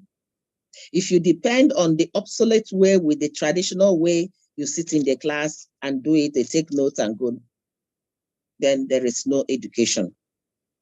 And we're talking about empowerment. It will not empower the children or the child to be a human being that will have contribution, a significant one for that matter, in the society where he is. May not even get employment. He won't even get self-employed. Nobody will employ him. And he's kind of handicapped and he's dead because he has nothing to offer anybody, nothing to offer himself. Now, if we are attuned to holistic education, if we all like holistic education, which is also next to the approach of education we call outcome-based. When you apply holistic education and get the child to be educated all round, that means the outcome of what will come out when the child has graduated will even be more significant. So it's targeting the outcome, the value, what the child comes out after schooling when he graduates. And it is a holistic education, therefore, is place, call it a place-based approach. That is, place-based means depending on the place. You have to learn everywhere. Place-based, not just in the classroom. Every place you have to learn. That will give you the experiences from every part of the place where you have learned something, been educated. And in doing that, you are strengthened. And also because if you go out and learn from your nature, from environment, it's the better and the best way, in fact, of learning, because it sticks. What you see sticks into your head, then you write it, it even sticks more. So that's why we encourage it to people to change places, go to different places. Even if you are teaching history, go out and teach them. Show them a part of what you're teaching. No part of history cannot be learned outside. No part of literature or sciences cannot be done outside. So we must innovate and take them out. Now, how do we teach holistic education? Yes, we have to look at our curriculum. We have to look at our curriculum. And curriculum has to do with content and methods. We have to change the content of what we teach. Even if you don't change the content, there's nothing you can teach using the method, like this holistic approach. Now, one way you can implement holistic curriculum is to embrace place-based learning that I have said before. And place-based learning is learning within places in local community. Place-based. You find out there are various places. Go outside your school environment. There are things you can learn from there, from the subject, from the topic that you're teaching, if you are a holistic educator. You have to embrace the arts, the sports, the music. What do I mean by that? That you have to value things like, I've said it before, painting, drawing, pottery, building huts. Like in some, go to the villages, take the children out. Let them make some huts in the village. There's still some huts there. They try to make them. And if we remember, children at a lesser age or lesser ages try to do these things when they are small.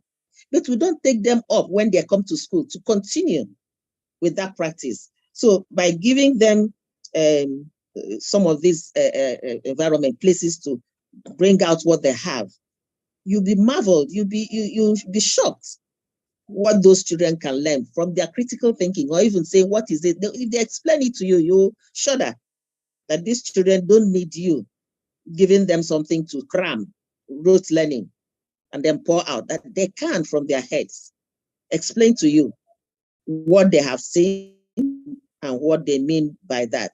You can also let them go on, take them out to camps, camping, scouts, scouts, join scouts, take up canoeing, explore their whole environment so that they can get the benefit of it. And why we are talking about this is to empower them more. You never know where and what these children will meet in the future in life. So they are armed by the education they get, holistic education, whichever one comes, they are ready to go with it. And they walk. They are never handicapped because they have been prepared holistically. Their education is from various angles.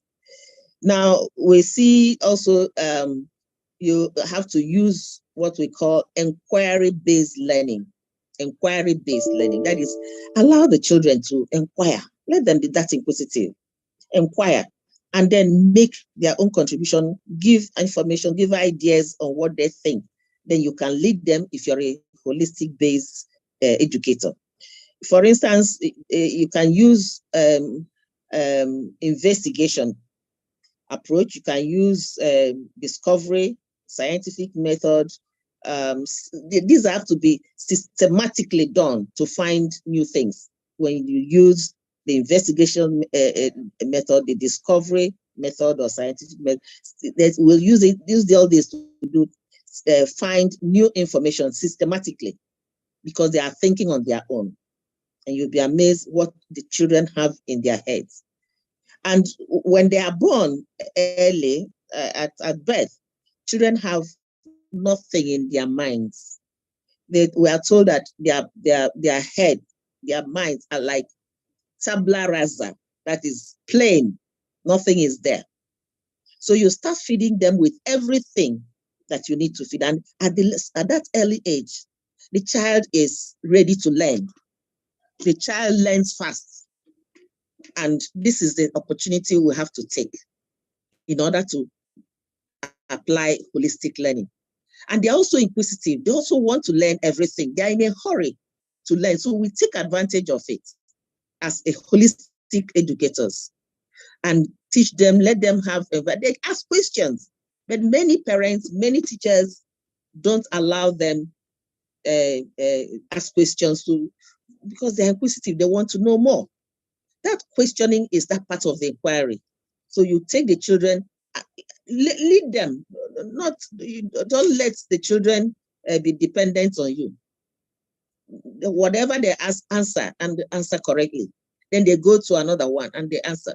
And you don't think that any question, inquiry the children make is useless. No, they have a reason for doing that. I just yesterday I was in a car, as Patricia Conde also noticed and everybody did. I was going to my daughter's house with some other grandchildren or the little ones, and I got there. One of them, my daughter, my third child, the third to the last, and she said, "Grandma, how old are you?" I say, you should know how old. She said, "No, I mean it. I'm serious. How old are you?" I said, "Okay, how old is your mom?" And she said, "My mom is 39 going to 40. I said, "Okay, now add a few things onto it. And you just let me know what you think, how old I am." Lo and behold, the a little older brother of hers just said what he said was a 1 year more than what I am. So I said, that's nice. What did you do? She said she calculated the age of the mother and then added a few that like when I would have started having children. And that is inquiry. That is, and they learned. And the little girl that asked that question was happy. Now she knows the age of grandma. And she only God knows what she's going to do with it. But it will help her in life. She asked, "What is your birthday? When is your birthday?" And I told her. So probably she will calculate my birthday. And that day she will say, "Let me call grandma." Because it is learning for them. In olden days when we grew up, you never ask an adult questions, anything like that, or even what is in your stomach. You are pregnant. How did this pregnancy come about? You want the children, I said, "Shut up, will you don't ask that." But these days you have to take time to explain to the child what happens, but not everything, depending on the level of the child. So that as time goes on, you lead the child to a better way of what happens in pregnancy and why she, at a certain age, should not engage in that. But it's all in stage by stage. So we find that this inquiry method is a very good way of allowing children exercise their brain, ask questions that they need to know to grow so that they can be empowered. The empowerment is not just coming from you, the educator, no.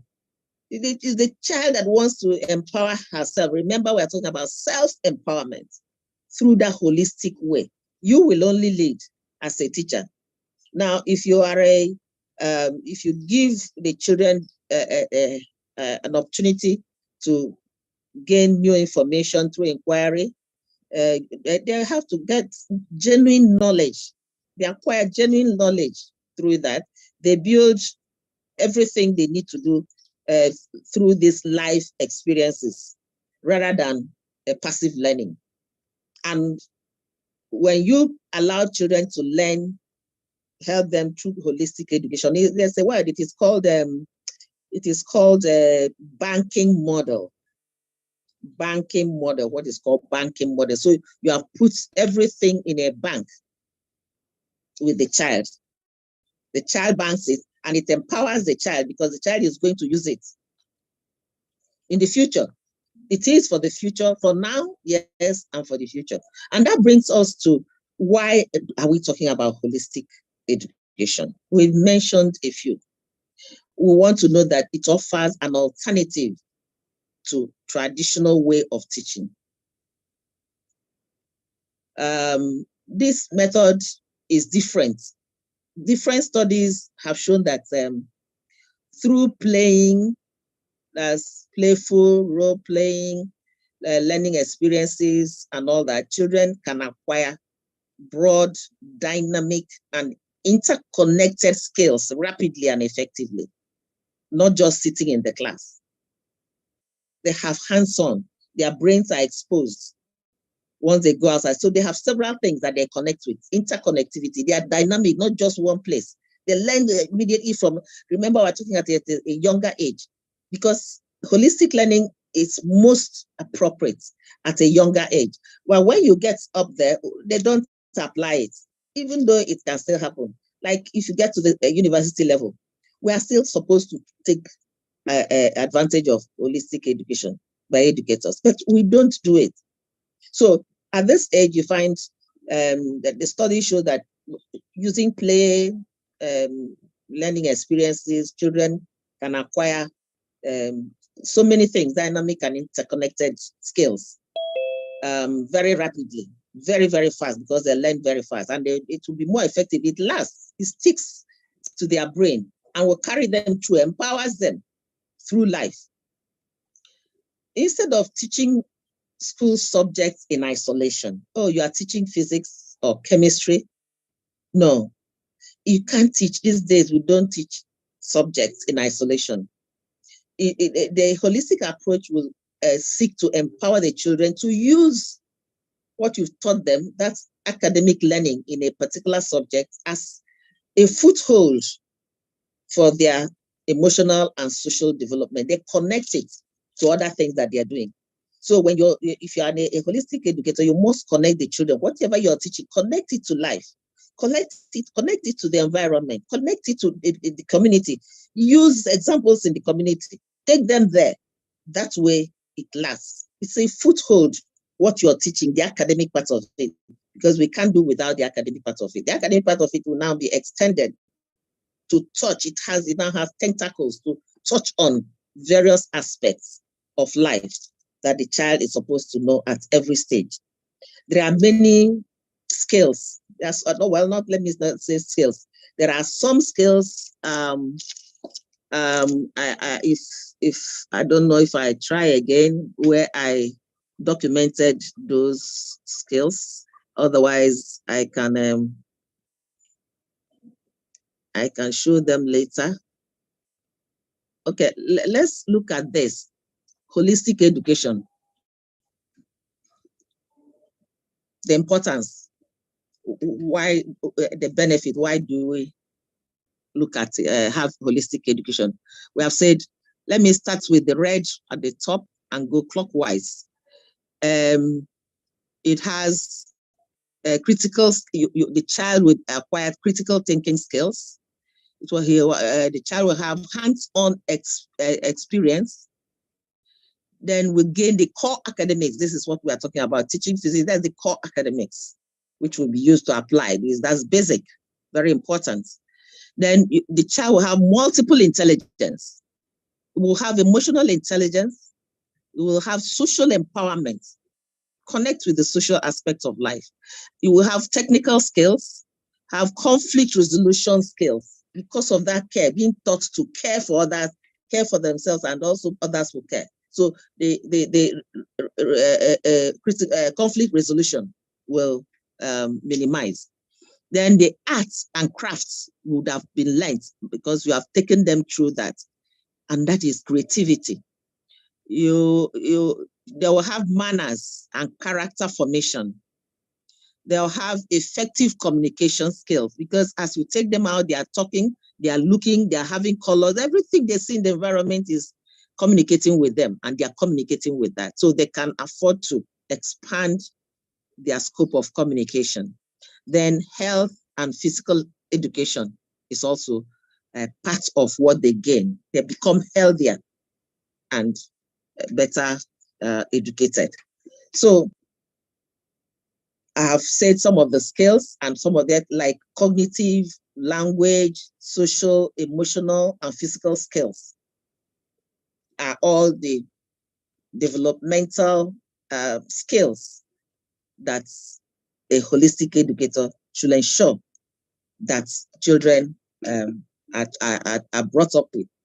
They are essential to children's positive development, and they are needed to navigate successfully and then to survive in this uncertain and ever-changing world.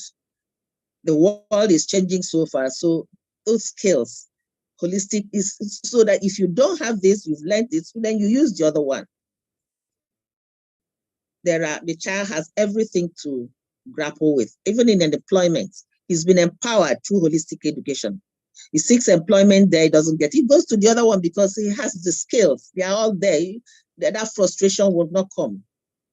That's lamentation, or even employing himself.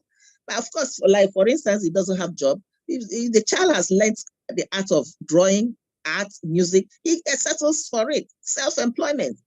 And there are so many people who want to, be clients. So that is why it is important. And in addition to what I have said to you, some of the benefits is that it instills curiosity. It develops better communication. We have said it, social skills, encourage children to make connection. And then when you use the creative skills in any subject, it helps you to develop the children to develop psychologically, social, emotional growth, and makes learning natural and engaging. And that is the best type of education, so that the child can have everything that he or she needs. Education is no longer a process of learning concrete and measurable skills, no. Besides teaching course subjects like mathematics or literature or science, yes, we can teach that. It's equally important that we should use those concepts and to extend for the child to learn other things. And this is one thing that connects to, if you've ever heard about Montessori, the Montessori schools, this is all that they do. Whole child, holistic education. That's what Montessori schools are. They are very creative, motivates children to be curious, and they learn naturally and creatively. That's Montessori. So it is one of the benefits that it is attuned to students' individual needs. Their individual is not just one size fits all. You come in front of the class and you're teaching something many of them don't even like. It is an individualistic way of teaching. Know the child, let each of them, teach them the way that they will benefit and to be empowered for the future. And that is why in the schools these days, I don't know about various countries, in my country, the schools are so jam-packed. It's a crowd. If you said one teacher for 15 students or 20 or 30, these days you find a teacher teaching almost 100 children, 50.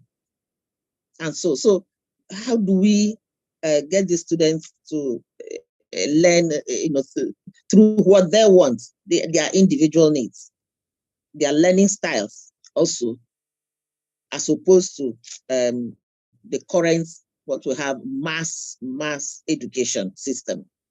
It becomes very difficult. But I know that there are some developed worlds. I've been to the US. I'm much more attuned to education in the US than education in Europe or even in Asia. Probably in China, in India, they have pupil-teacher ratio that are small, so they can learn hands-on. I think I get it from IDYM. So theirs in India appears to be much closer to holistic education, because judging from what Ravi is showing us, they are all hands-on. different methods, and the teachers teaching them, as I can see. Now, another benefit is that there's positive and long-term results when you use holistic method or approach of education. It has a positive and long-term results as children can develop better communication and social skills, and they feel confident to face the world. Why would they feel confident? Because they've known everything. They've seen everything. You've trained them from every angle. So the child will no longer be timid. He sees a carved thing. He cannot, recline and say, oh, what is this? No, you've exposed the child to that, and it has confidence and even develop that furthermore. And wherever it is needed for the future, you've empowered that child. So everything that the child needs, they become international minded and they feel good about learning new things and challenging themselves in every field of life. That is very, very cogent, because the world is now becoming a global village. So they become international minded persons and they feel good about learning. No matter the parts of the world where they go, you have prepared them holistically, empowered them through that holistic way of education, not the traditional way. That traditional way is so narrow that the child does not learn much. It's only for passing exam, passing tests, going to the next level, and even not even understanding what he or she passes. And that's why these days in many countries you find malpractice. All the child does is, oh, okay, let me copy from this person. Let me ask somebody to bring in the results. After all, I want A. No, that will not give you confidence. That will not give you international minded. When you sit before others who are internationally minded, you see that your whole, you have a hole in yourself. You are not confident. You feel inferior. You can't even speak. You don't even have the language to communicate very well. So when they learn these new things and then they challenge themselves in every field of life because they have been properly brought up, trained, they have been empowered to the highest order. Holistic education will make learning fun and meaningful. Holistic educators, they use all kinds of things, even music and all that, teach children outside fun. You're teaching the child, for instance, mathematics, and you're singing and teaching mathematics for the child to understand and learn. That subject that the child thinks he or she can learn, when it is put in a fun way, the child imbibes that immediately in order to learn. So you see, caregivers, for instance, like I mentioned before, in Montessori, they take a holistic approach to make the teaching learning process fun and meaningful to the students. If any of you have gone to Montessori schools, it's not these things that we are doing here. They use all kinds of things to motivate the students. And that's why Montessori students are holistically trained.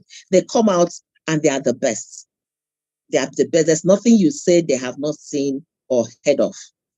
Now, but when we'll get to whether there's advantage or disadvantage now. So we find that they motivate children to evolve extracurricular classes. That is holistic education, such as public speaking. At that age, you find that those who are trained by holistic educators, you find their children, they speak well because they've been trained in public speaking and reading classes where they get the opportunity to develop certain 21st century life skills. We're in the 21st century, for goodness sake, not the 20th century. So at this moment, we must train these children holistically for now. As time goes on, the other aspect that will come in the next century will also be added so that it will be a whole thing for the child to face today and tomorrow. So, moreover, a holistic approach would encourage children to make connections between different subjects. The fact that you studied English and you're studying mathematics, they are not, they don't run parallel, that they don't meet. Or you study physics, or chemistry, or you physics and history. No, they are not parallel. They meet. You must teach them to connect, have interconnectivity. How does your learning of English? How does it impact your mathematics? How does it impact your physics or chemistry? They are all connected. And that is why these days we no longer, you must put everything together to learn. You are no longer a one teacher educator, a one subject educator. If you're a holistic educator, you must know a bit of other subjects because they connect themselves, for goodness sake. They are not just on their own. They are interconnected. Otherwise, we won't be studying them. We won't be teaching the students. They are all connected. So it makes that connection between different subjects and the skills, because the subject you teach them, all the connection they have to give is in the skill that they will be implemented. For example, you can use creative skills, complete a science or a science subject, use a science subject to do some projects in social studies projects, or to approach a foreign language. They are all connected. So that is how you connect them, not just teaching the subject on its own and it sits there. The test of knowing whether a child has learned is to know whether he or she is able to apply that to skill, to other areas, because that is the outcome. It's the outcome based, because he has gone to places to learn and apply them holistically to learn, to empower that child for the future. So this kind of teaching does not restrict a student to the classroom setting. No, shouldn't restrict the holistic educator. Parents also and educators in dealing with holistic education, the parents and the educators must collaborate to create an environment where the children and the children can experiment and explore. I see that a lot in the US. It hardly happens here except for very good teachers who will see what a child is doing and will want to invite the parents. Even then, it's not, at times the parent doesn't even have time. The educators don't even think it's inviting the parents is important, because we must recognize, like Mehren said, the parents are the best, first teachers. So you invite the child, the parents, to help you, two of you in synergy, collaboration, you partner to bring that child up as a holistic person. Give the child a holistic education, because you are empowering that child from different angles, not just from environment. That's why we talk about place-based learning, from every part of it, so that you can have, the child can have everywhere available means to experiment and explore. In the US, I'm used to children who, from even early stage, the teachers will call the parents and say, "Oh, I see your child loves music," because they've been teaching that. How do we help this child? I see she likes to do that. So they'll discuss on how to empower this child, maybe through reading books when he gets home on that subject the child is interested in. Maybe in inviting somebody, a musician, somebody that is well known for music, somebody that the child would have heard about, to come and influence the child. So that partnering with the school, with the educator, is very, very important if you're doing holistic, because the parents must be part of it. And if I want to share, let me see if I can have, there are different, you have the, okay.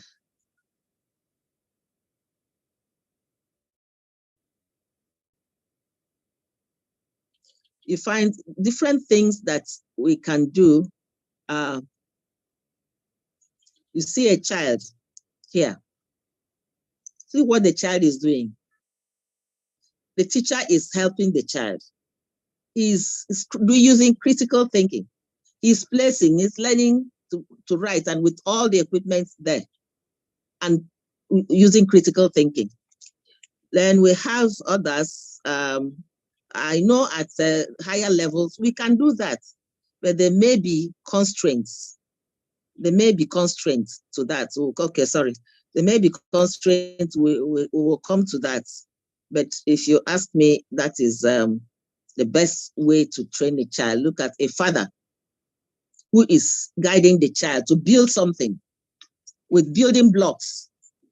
He is not going to tell the child, this is a truck. No, build a truck, build a school. What do you want to build?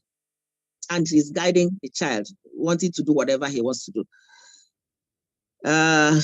We look at, that shows parents being part and parcel of the child's growth, the child's education. This is at a tender age, but we can also do that at a very later stage.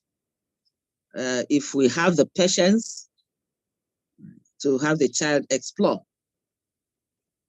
Look at this one, as put together, and is looking at the vehicles, the car. If you know what is going on in his head, it's only when you ask the child, what is it you're seeing? What have you done? What is it? He will explain to you.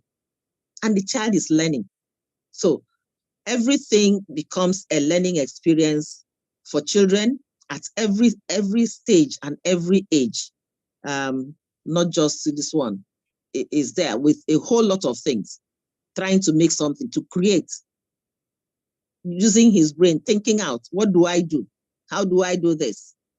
Probably at some point he will rush off and say, teacher, what do I do that? But the teacher will guide. So let me now probably lead you through the others. But because of the need, the holistic education is one. There are other types, approaches of education, like I said. Outcome-based is also related to this, because with holistic approach to education, you empower the child. And all you're empowering is the outcome, so that the outcome is the interesting part of it, is the part that we need. And when the outcome is, part of the outcome is to empower the child, an education that will empower the child, so that the child is not found wanting, that the child will not be a problem to the society. The child can be confident and be useful to himself or to herself. He is not going to sit bemoaning what he's able to do and what he's not able to do. So he has everything. You prepare that child holistically. Come what may, he's not going to be found wanting. In this 21st century, especially also with the digital emancipation, you have to bring that up. But we cannot say all this about every good thing about holistic education empowering. There are advantages to it, yes. There are also disadvantages. There are two sides of the coin. Let me start with the advantages. One, it will develop well-rounded adults when they grow up, they leave school. It will, in developing well-rounded adults, it will ensure that people grow to be appreciated. They will appreciate themselves, first of all. They appreciate all aspects of life in the academic pursuit they've gone through, whether it's sporting, social, and all that. And it helps them to ensure they are balanced and ready to contribute to the society in a very, very sustainable way. They can also, holistic education also has an advantage of preparing the students for the 21st century. And you know what 21st century is all about. It's a knowledge-based economy. It's a technological, digital age. So the 21st century will, we expect them to have multiple different careers in this 21st century. And the only way they can have multiple different careers is by preparing them holistically. You never know where they will need them. People's careers are more likely to require critical and creative thinking skills for the different areas, whether it's in manufacturing or whatever, for the 21st century. And that's why at times people who are not prepared holistically, they don't have that creativity or the critical thinking. They go for employment, they fail because they are not hands-on. They don't know, even when they are employed, they can't apply what they have learned to their job, and they are sacked. Now, to be ready, they should be ready for the challenges. That's why we also train them holistically. For the challenges of the future, young people need to, they need a broad range a broad range of knowledge and social skills that can be gained through a curriculum that is holistic, not just a single one-road curriculum. No. If we're able to educate our children from primary, secondary, tertiary levels in a holistic way, this world will be a better place for everybody. People will be happier. You won't find people who are trying to kill themselves, commit suicide because they have nothing to do. You won't find people who are going to steal or who are, they're just tired of life because the education they received is not holistic. It's an academic education that takes them nowhere. And some people will even try to start their own self, empowerment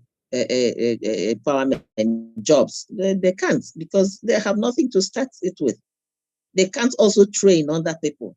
They go to train other people. They can't offer that, and they are sacked because I have said holistic education combines formal, informal, and non-formal. They must all be there to make a whole person, so that when the child wants to use the formal one, the informal one, then formal is at liberty. Now we go to the disadvantages. Everything that has an advantage, everything, even life, has a disadvantage or the backsides or the challenge. Let me call it maybe challenge. One of the challenges, you may add your own challenges, but one of the challenges I can see in applying being a holistic educator or applying holistic education is that it can underemphasize academic learning. That is, we are no longer going to look at the academic learning, the part of learning, the concepts, principles, and all that. We'll now face just the hands-on, the skills out there. But we need the academic part of it, which is the foundation. So there's a tendency that will be overlooked by teachers.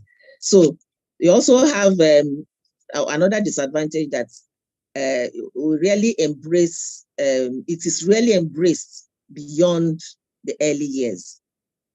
These days, I had said it before, it's only the early years you find teachers, all that I've shown you, but you can't see people using holistic approach at university level, probably primary and secondary.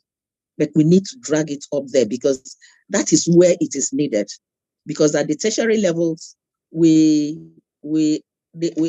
prepare them for them as a manpower base of every nation, manpower in every sector, so that the nation know that they have a pool of manpower from every field that they need, because they have been prepared holistically. They have been empowered to offer economic advantage, even to themselves, be able to live a good life.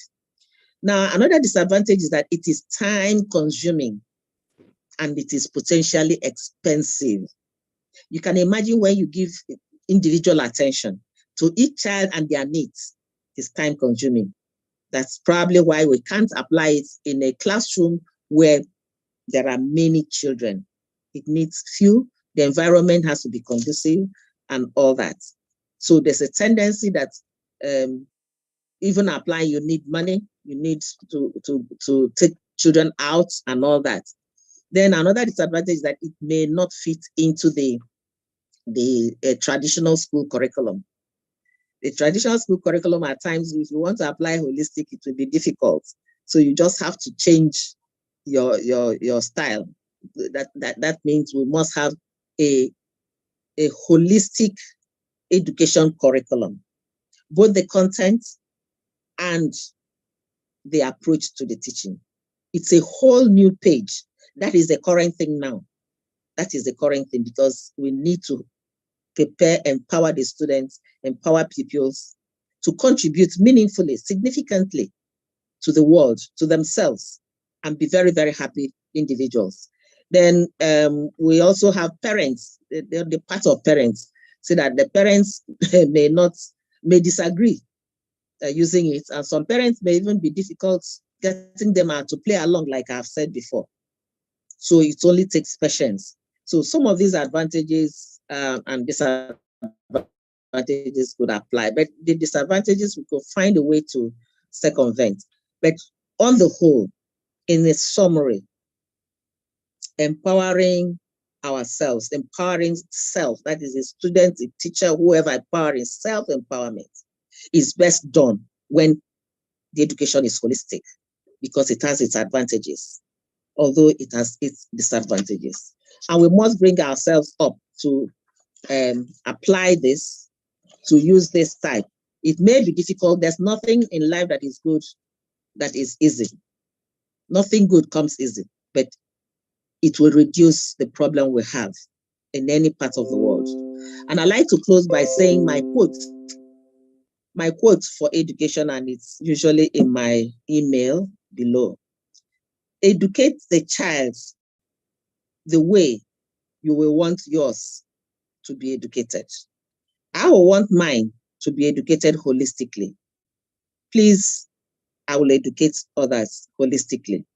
I know that all of us educators listening to me now, watching me, would like a wholly educated child.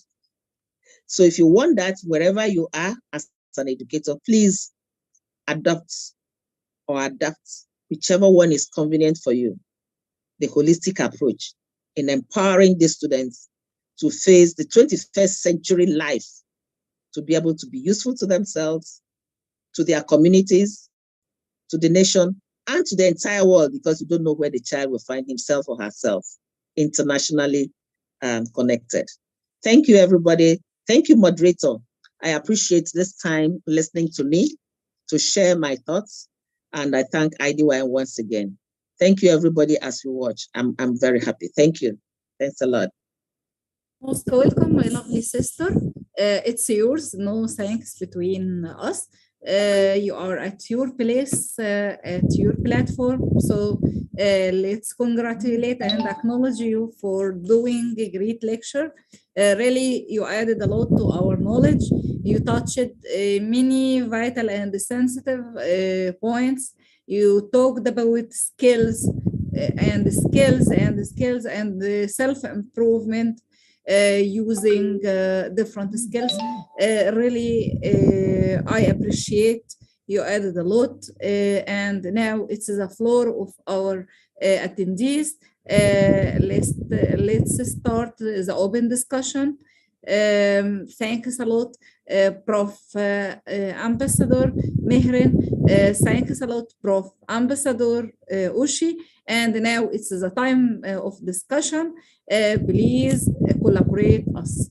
I saw Prof. Ambassador Mehrin raised her hand, so the floor is yours, my dear sister. Please go ahead. We are listening to you. Thank you again. Welcome, my dear. Please go ahead. No, I did not. It was it was Dr. Uche for her talk, especially for complimenting what I had said, and loved what she was talking about regarding holistic education and where it's going. So sorry, I was wrong, but thank you for her presentation. Thank you. Welcome, my dear sister. Welcome. Thanks for IDYM for connecting us as this great platform.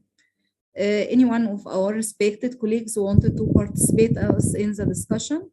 Dr. Ishtiyaq, Dr. Sunil, you are most welcome to share your knowledge. We need to listen from your side. Welcome, Dr. Ishtiyaq. Please go ahead. It's yours. Good evening. Assalamu alaikum. Actually, I was hearing to Professor Uche, a lot of learning took place. So I think for today, what I have learned from Professor Uche was a great learning in my life. From last 1 hour or 1.5 hours, I joined a bit late. I was in a meeting. After that, I joined it. But the way I heard and I learned from it, I don't think so. I would be able to add something more in that, because whatever she has shared, I will have check my understanding also with the things, with the holistic development. What she has shared with us was really marvelous. And thank you very much for giving me the chance to speak here, my dear sister. Assalamu Most welcome, my dear brother. Alaykum assalam wa rahmatullahi wa barakatuh, and good evening, or good afternoon, or good night, according to the country, because we are from different countries. Thanks for your comments about the lecture of Dr. Oshi. We hope also you can join us before and enjoy also the other lecture of Prof. Mehrin. Both of them really did a great work. Inshallah, inshallah, definitely. Yes, ma'am. Sure.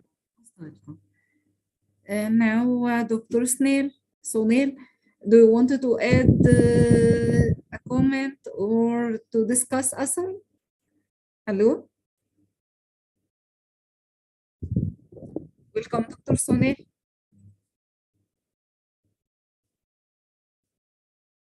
Okay.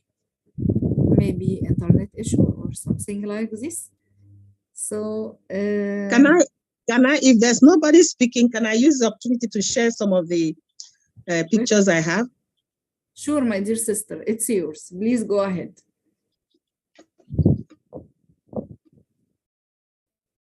Yes, sister, please go ahead.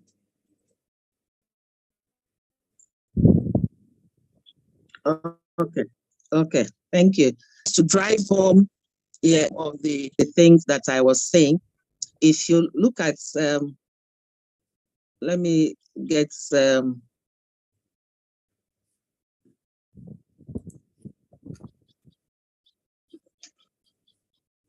okay, I started with this holistic education. I went around it, and I want you to also, okay, you look at why it is important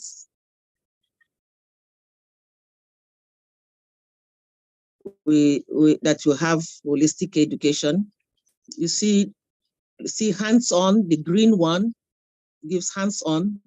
That is the importance of holistic approach towards education. Provides hands-on lessons, core academics, educational, emotional development, critical skills, conflict resolution, character formation, healthy, and the other one is manners, teaches you manners. All about academics. See, the cap at the center shows you that the child has learned holistically to be a good academic.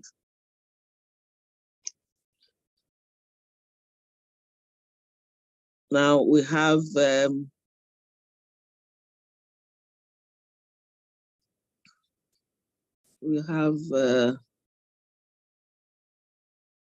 holistic education curriculum. The curriculum of holistic education should be made up of spiritual intelligence, emotional intelligence, social intelligence, and academic intelligence. If you look at spiritual, comes from Bible series, spiritual development, it goes round to living skills, to leadership skills, and character development, all in social and emotional. Then it goes to academic, international, a connection intellectually. So this is the whole curriculum that you will use to teach. Your whole aim of making this child a holistic person that will be empowered. So you see every aspect of it, social wise is there, emotional wise is there to relate with everybody, spiritually wise is there, academic wise is there. Now we also have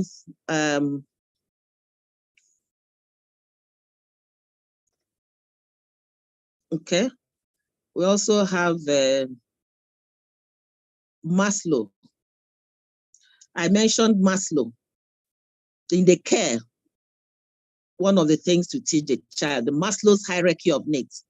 You find that when you use holistic teaching, you find the first blue one, the child is taught to psychologically develop himself, the basic needs for physical survival, including food, water, livable environment, and clothing and water. This is the care. And a holistic educator must take care of this physiological aspects. And that is why you have to connect with the parents at home, who will also help the teacher to connect. Then after that, you get to the next level of Maslow's. Safety, ensuring that the child is safe, protected, and have some security. And that means the child has to have a feeling and being safe from harm, from family members, from strangers, occupational hazards, in fact, from even not the rape. Once you make sure that this child has all this, you're empowering that child to be conscious of its environment and to also be able to connect with the world when he or she leaves school. Then the third level is belongingness and love. An educator that is training holistically, wants a child to be trained holistically, must talk about how to get this child to have a sense of belongingness and love. And that will belongingness means membership of family that is good. That's why the family must connect with the home. Then the school community, is there love? Is there belongingness there? You let the child community group go to the community and let the child be used to that school environment, and even your community where you live or the child lives. You have gangs also. The child should be able to be talked about all this. Then love, particularly from family, friends, and significant others. These are all parts of the whole you have to make the child to be able to share love, belongingness. Then the next to the last is esteem, respect for others, status, and it includes the status and public recognition, respect for self. It has to do with sense of competence and confidence. It's all part of holistic education. Then self-actualization. And by the time the child gets that, he is self-actualized. He has gone to the peak and could be able to go anywhere and do anything, anywhere internationally, represent himself or herself anywhere that he finds himself. So the Maslow's hierarchy of needs is achieved gradually by the kind of education, the holistic education we give the child. And we're trying to, let me say, why we have to empower children through education. That's empowerment through education, because education breeds confidence. Confidence breeds hope. Hope breeds peace. That is the essence of empowerment through education. And that empowerment through education must be a holistic type of education that will give you all this, not just any type of education. I also had something that I wanted to share. It came out at the wrong time. It came out at the wrong time. Let me see if it is this one. Yeah, it's this one. Now, holistic education, I explained it. I said explained. I want to explain it with this graphics. We have said that in using holistic education, you need mental health for the child. What does it mean? Mental health will have to be achieved through certain supports. You go to physical well-being. Physical well-being nurtures your physical alertness through healthy habits. You go to cultural competencies to foster an understanding. When you raise that child to have cultural competence, to foster an understanding, appreciation for cultural diversity through digital connection. And it's very important because you don't know where the child will find himself or herself in your country or in another country. Then you go to global change maker. Train that child to be a global change maker. And the global change maker will identify global issues, will be at home with global issues and design impactful solutions. Once you call it's like climate change. It's a global issue. You get the child to understand that this world changes, this is what is happening, and you must anticipate that this will happen, that changes will come. And the child will be able to make changes when it comes. It becomes a global change maker, and also understand that the change the child is seeing today may not persist for the next couple of years. Now, for the 21st century, yes, it's making a change. It's a global change maker for this century. For next century, another change comes, and you will also be a change maker for that century. Then you have self-awareness. Then creating self-awareness to the child means that he's consciously, the child will consciously know, understand, and value who you are, who they are.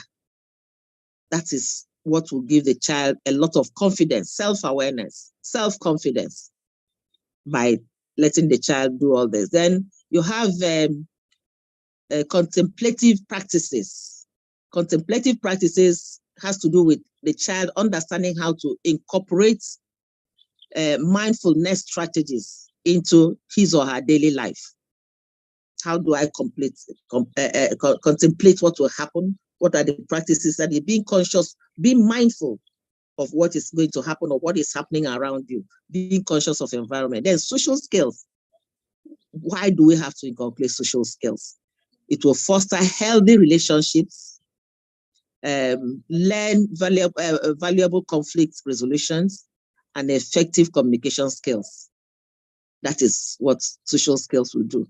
Inculcating emotional intelligence will enable the child to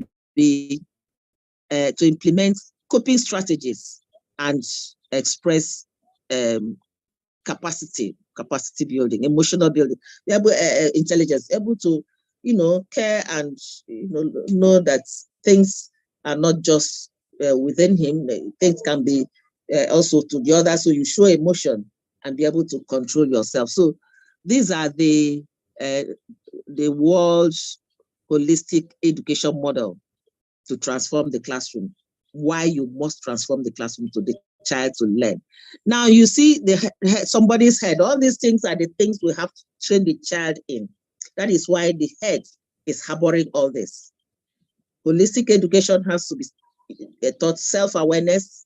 Holistic educator must teach all those together so that we come out with a child prepared to handle the next generation. Thank you.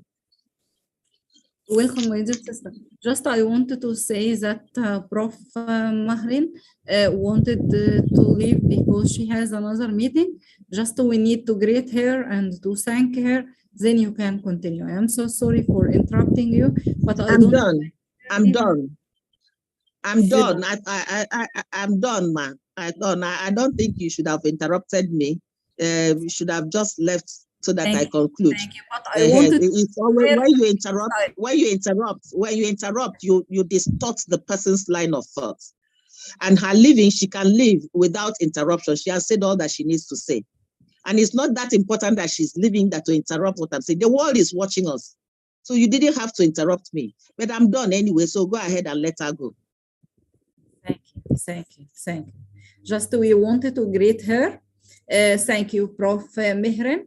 Really, you did a great job. From you again and again. Thanks for adding a lot to our knowledge. Thanks for sharing your knowledge with IGYM. I'm very happy to be a moderator and being a speaker of the day also with Prof. Ushi. The floor is yours. We don't like you to leave us without saying thank you very much. Did a great work. Thank you and appreciation. And do appreciate I a lot. I appreciate every work that each one of us do collectively. So thank you so much, and thank you for being such an amazing moderator, Dr. You're amazing sisters. You're lovely. Your thoughtfulness. Thank you. Thank you, Dr.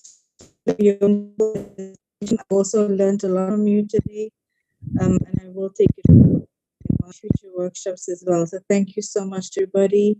I wish everybody goodwill, and God bless, and thank you for the universal greeting of peace and blessings. Thank you, my lovely sister. Thank you very much. Thank you. We are very grateful and thankful for you regarding your great efforts. Thanks again, and we will miss you for a few minutes.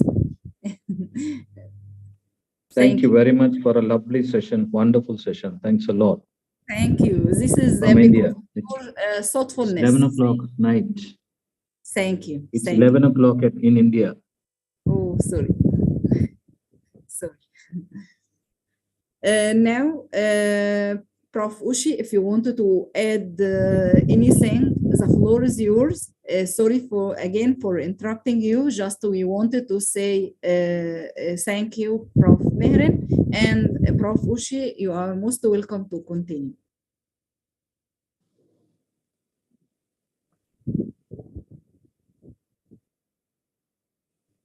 Prof. Ushi, are you okay?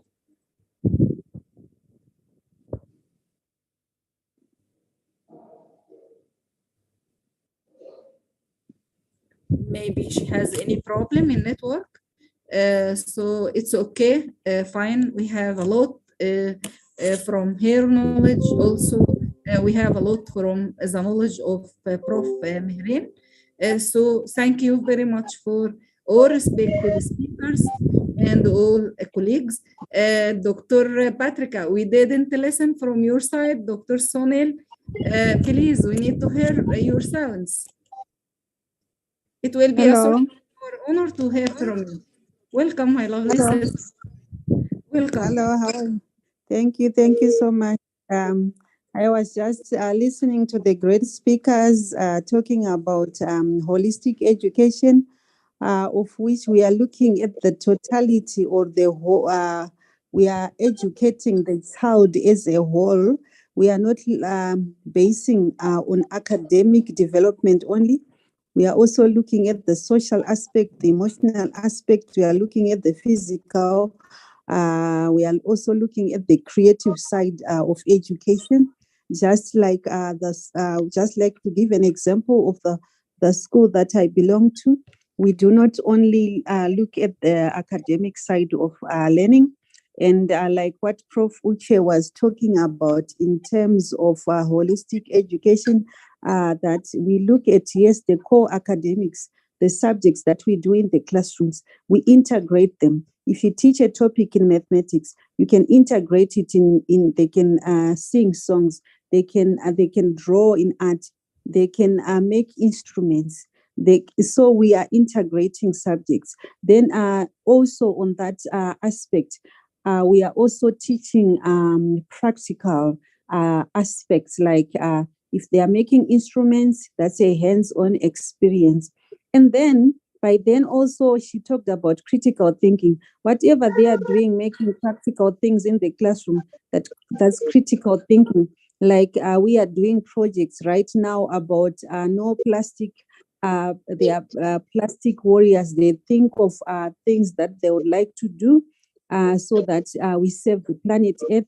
They need to think about it and integrate with other subjects. And then we are talking about social empowerment as well, where we need to empower our children to stand for themselves. For a school, the school that I belong to, we do public speaking. Like this term, our children, we expose them to public speaking. The whole school, in the classroom, they are listened to their given topics. Then they can talk about them. Then in November, we do a public speaking context. We want to develop them the self-confidence. So we are producing a child. We are following the holistic curriculum, where also we are looking at emotional intelligence. We are looking at how children can cope in this world, because there are so many pressures, especially after COVID-19. Most of them, they lost their loved ones. Most of them, their parents lost jobs. They cannot go back to the schools that they used to. They have changed their lifestyle. So they also need to cope. We also teach that, especially in emotional intelligence. Then we are looking at, if I'm looking at creativity side, like I said, we integrate the art, the music, the drama. And then when you are looking at we also make sure that all our children do sporting activities. Each and every term we do sporting activities that are different. Right now, all children should do tennis, they should do cricket. and then they should do swimming. Last term we're doing ball games. First term we are doing athletics. So we are exposing our children to both academics and physical activities that they are doing in the classroom. They also do plays like last term we did the Lion King. This term we are doing the Moana. We have some children who are not gifted academically, but they are also good in play, doing those roles in the play. So we expose them to different types of activity. That is what we call holistic education. If you look at our mission statement, the mission statement, each and every school has to have a mission statement, a vision and mission statement. The school that I belong to is a Portuguese school. It's the only school that teaches Portuguese in Zimbabwe. And our vision is to be the Lusophonic school that provides quality education and intercultural values to international standards, like what Prof. Uche was talking about, globalization. We also impart in our children skills that they can fit in any part of the world they can go to. So that is what we do. And then our core values, like we said, there's also the moral aspect. Our core values are we live for and practice high moral and Christian values. We have different students who belong to different religions. We make sure that we cover each and every religion that they do in our religious education. They learn about Hinduism, Judaism. We expose them to all those different religions so that they can also, when they go, we don't know where they go to after finishing school. And then we have got a strong educational department whereby, yes, core academics, we make our children 100% each and every year. We get awards from the Ministry of Education, but also in sport, we do not ignore sport, like I said, that we expose each and every child to different sporting activities from 3 years to 12 years. And then cultural diversity, we make sure that each and every time we celebrate public days like Africa Day, we celebrate cultural, we celebrate Portuguese Day, we celebrate Carnival, all those that are done in Portugal, the cultural activities, because we are a Portuguese school. We also, when we are looking at Africa, we look at all the different countries. We make sure that each and every class chooses a different country and they portray what happens in that country. We want them also to appreciate the cultures, different cultures that are there in Africa, different cultures that are there in Europe, wherever they go into the world. And then we also, in terms of our core values, we say we live for and practice discipline and fairness. So we want a child who, when they come out of the school, we can say that is a child from Christiania because they possess all these qualities. And the other thing that we make sure that they develop is the different languages. From 3 years up to 12 years, they learn three languages as they come into the school. They have got English. Yes, our official language in Zimbabwe is English. Then our mother language is Shona. And then we have some who speak Ndebele. Then everyone has also to learn Portuguese. So from 3 years up to 12 years, they learn the Portuguese language because we are a Portuguese school. So we try by all means to make sure that when our children leave school, we can say that is holistic education. They are good in all aspects of their life. We know that not everyone is academically gifted, like I said, but we expose them to sporting, to culture. So this is what I wanted to share with you today. That is holistic education that we are trying by all means to expose our children here in Zimbabwe. Thank you so much for giving me this opportunity. Over to you, my dear sister moderator. Most welcome, my lovely sister. Really, your comment is highly required and highly appreciated. Thanks for sharing your knowledge with all of us. I am very happy to hear from your side. Really, you added a lot to the day. Thanks again, Dr. Patricia. And You're welcome. Most welcome also, my dear sister. Now, Dr. Sonel Haj. Do you want to add something? We are waiting to hear from your side. I hope the network is going well with you. My dear sister, we are so excited to listen from your side. I know that you have a huge amount of knowledge, so we need to hear from your side. I think maybe she has some internet problems. Maybe there is any issue with her network connection. So again and again. Are and you oh, are you hello. inviting me? Yeah, are Yes, you inviting me? yes. I'm Oh, okay, inviting okay. you from yesterday. I was wondering. I'm Yeah, inviting you from yesterday. I'm waiting for you from yesterday. Welcome, okay, my okay, lovely sister. Welcome. okay. Oh, it was really amazing to listen to Uche ma'am. She has actually covered all the multi-dimensional aspects of learning from pre-primary to the adulthood. She has covered each and every stage of the NEP 20 series, what is actually required in the holistic development. She has covered the multi-dimensional learning, she has covered the multiple intelligence that is actually needed for the 21st century skills to mold a wonderful bud into a flower, into a blooming flower, you can say. Because without these kind of ingredients, we won't get the end product wonderful. So we need all these things in equal proportions, so that children are able to fight life outside of school, just not only adhere to the academic part. So in short, since it's been a very long time now, I won't take much of a time. I will just appreciate Uche ma'am, salute to her, the way she has covered each and every aspect with, this holistic development needs more 2 or 3 sessions to cover what exactly has to be needed in each and every aspect. Because unless we dive deep into the ocean, unless we dive deep into to find out what is actually needed in a multidimensional learning, what is actually needed in the social interaction, we will not be able to adapt and educate the teachers of the future generation. So the teachers should be educated along with what has to be covered in the socio emotional skills, what has to be covered in multi intelligence skills. So these each aspect has to be taken into consideration, and accordingly the lesson plan can be created to see that 20,000 teaching aspects are covered, and the holistic development is ingrained in the child from the age of 3 till the age of 16 to 17, so that the child, when he enters high school, is able to fight life with boldness and with smart courage. That is all. Thank you so much. Thank you, my lovely sister.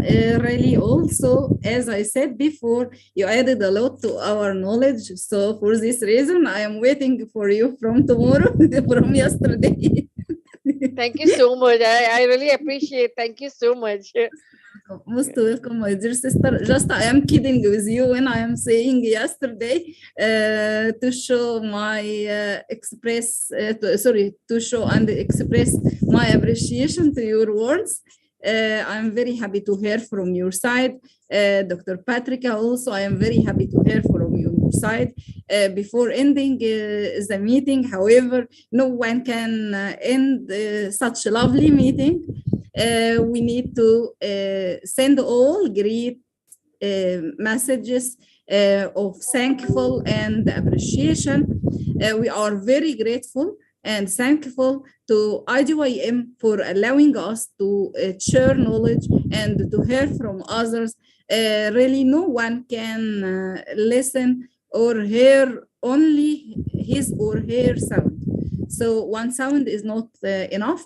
We need to listen from her. We need to appreciate all other opinions because we are diplomatic scientists. So we must appreciate all opinions, and all of us are complementary to each other.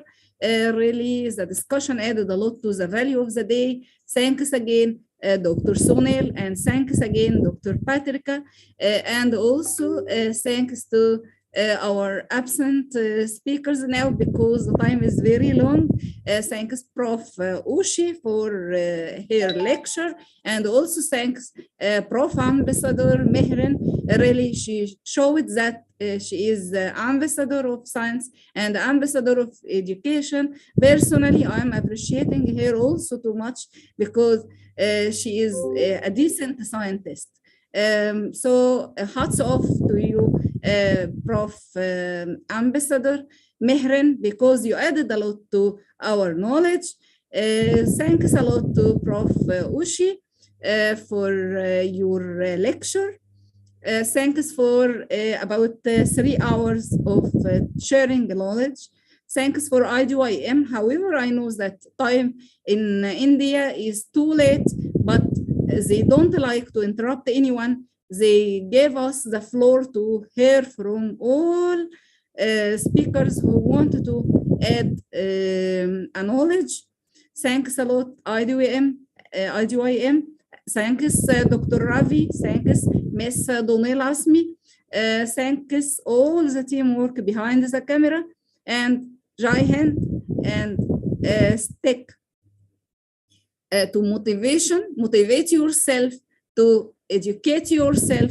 Self-education is highly required, is very important. So before educating and learning others, we need to modify and motivate ourselves to be better. We need a better copy of ourselves every day. Thanks a lot, and see you, and bye-bye, and namaste, and assalamu alaikum wa rahmatullahi wa barakatuh. I hope that I did it in a good manner, and I hope that I was be a good moderator as like as other moderators previously. Thanks a lot, IDYM, and if there is nothing to be added, allow us to end the day. Thank you very much, and see you again. Bye-bye.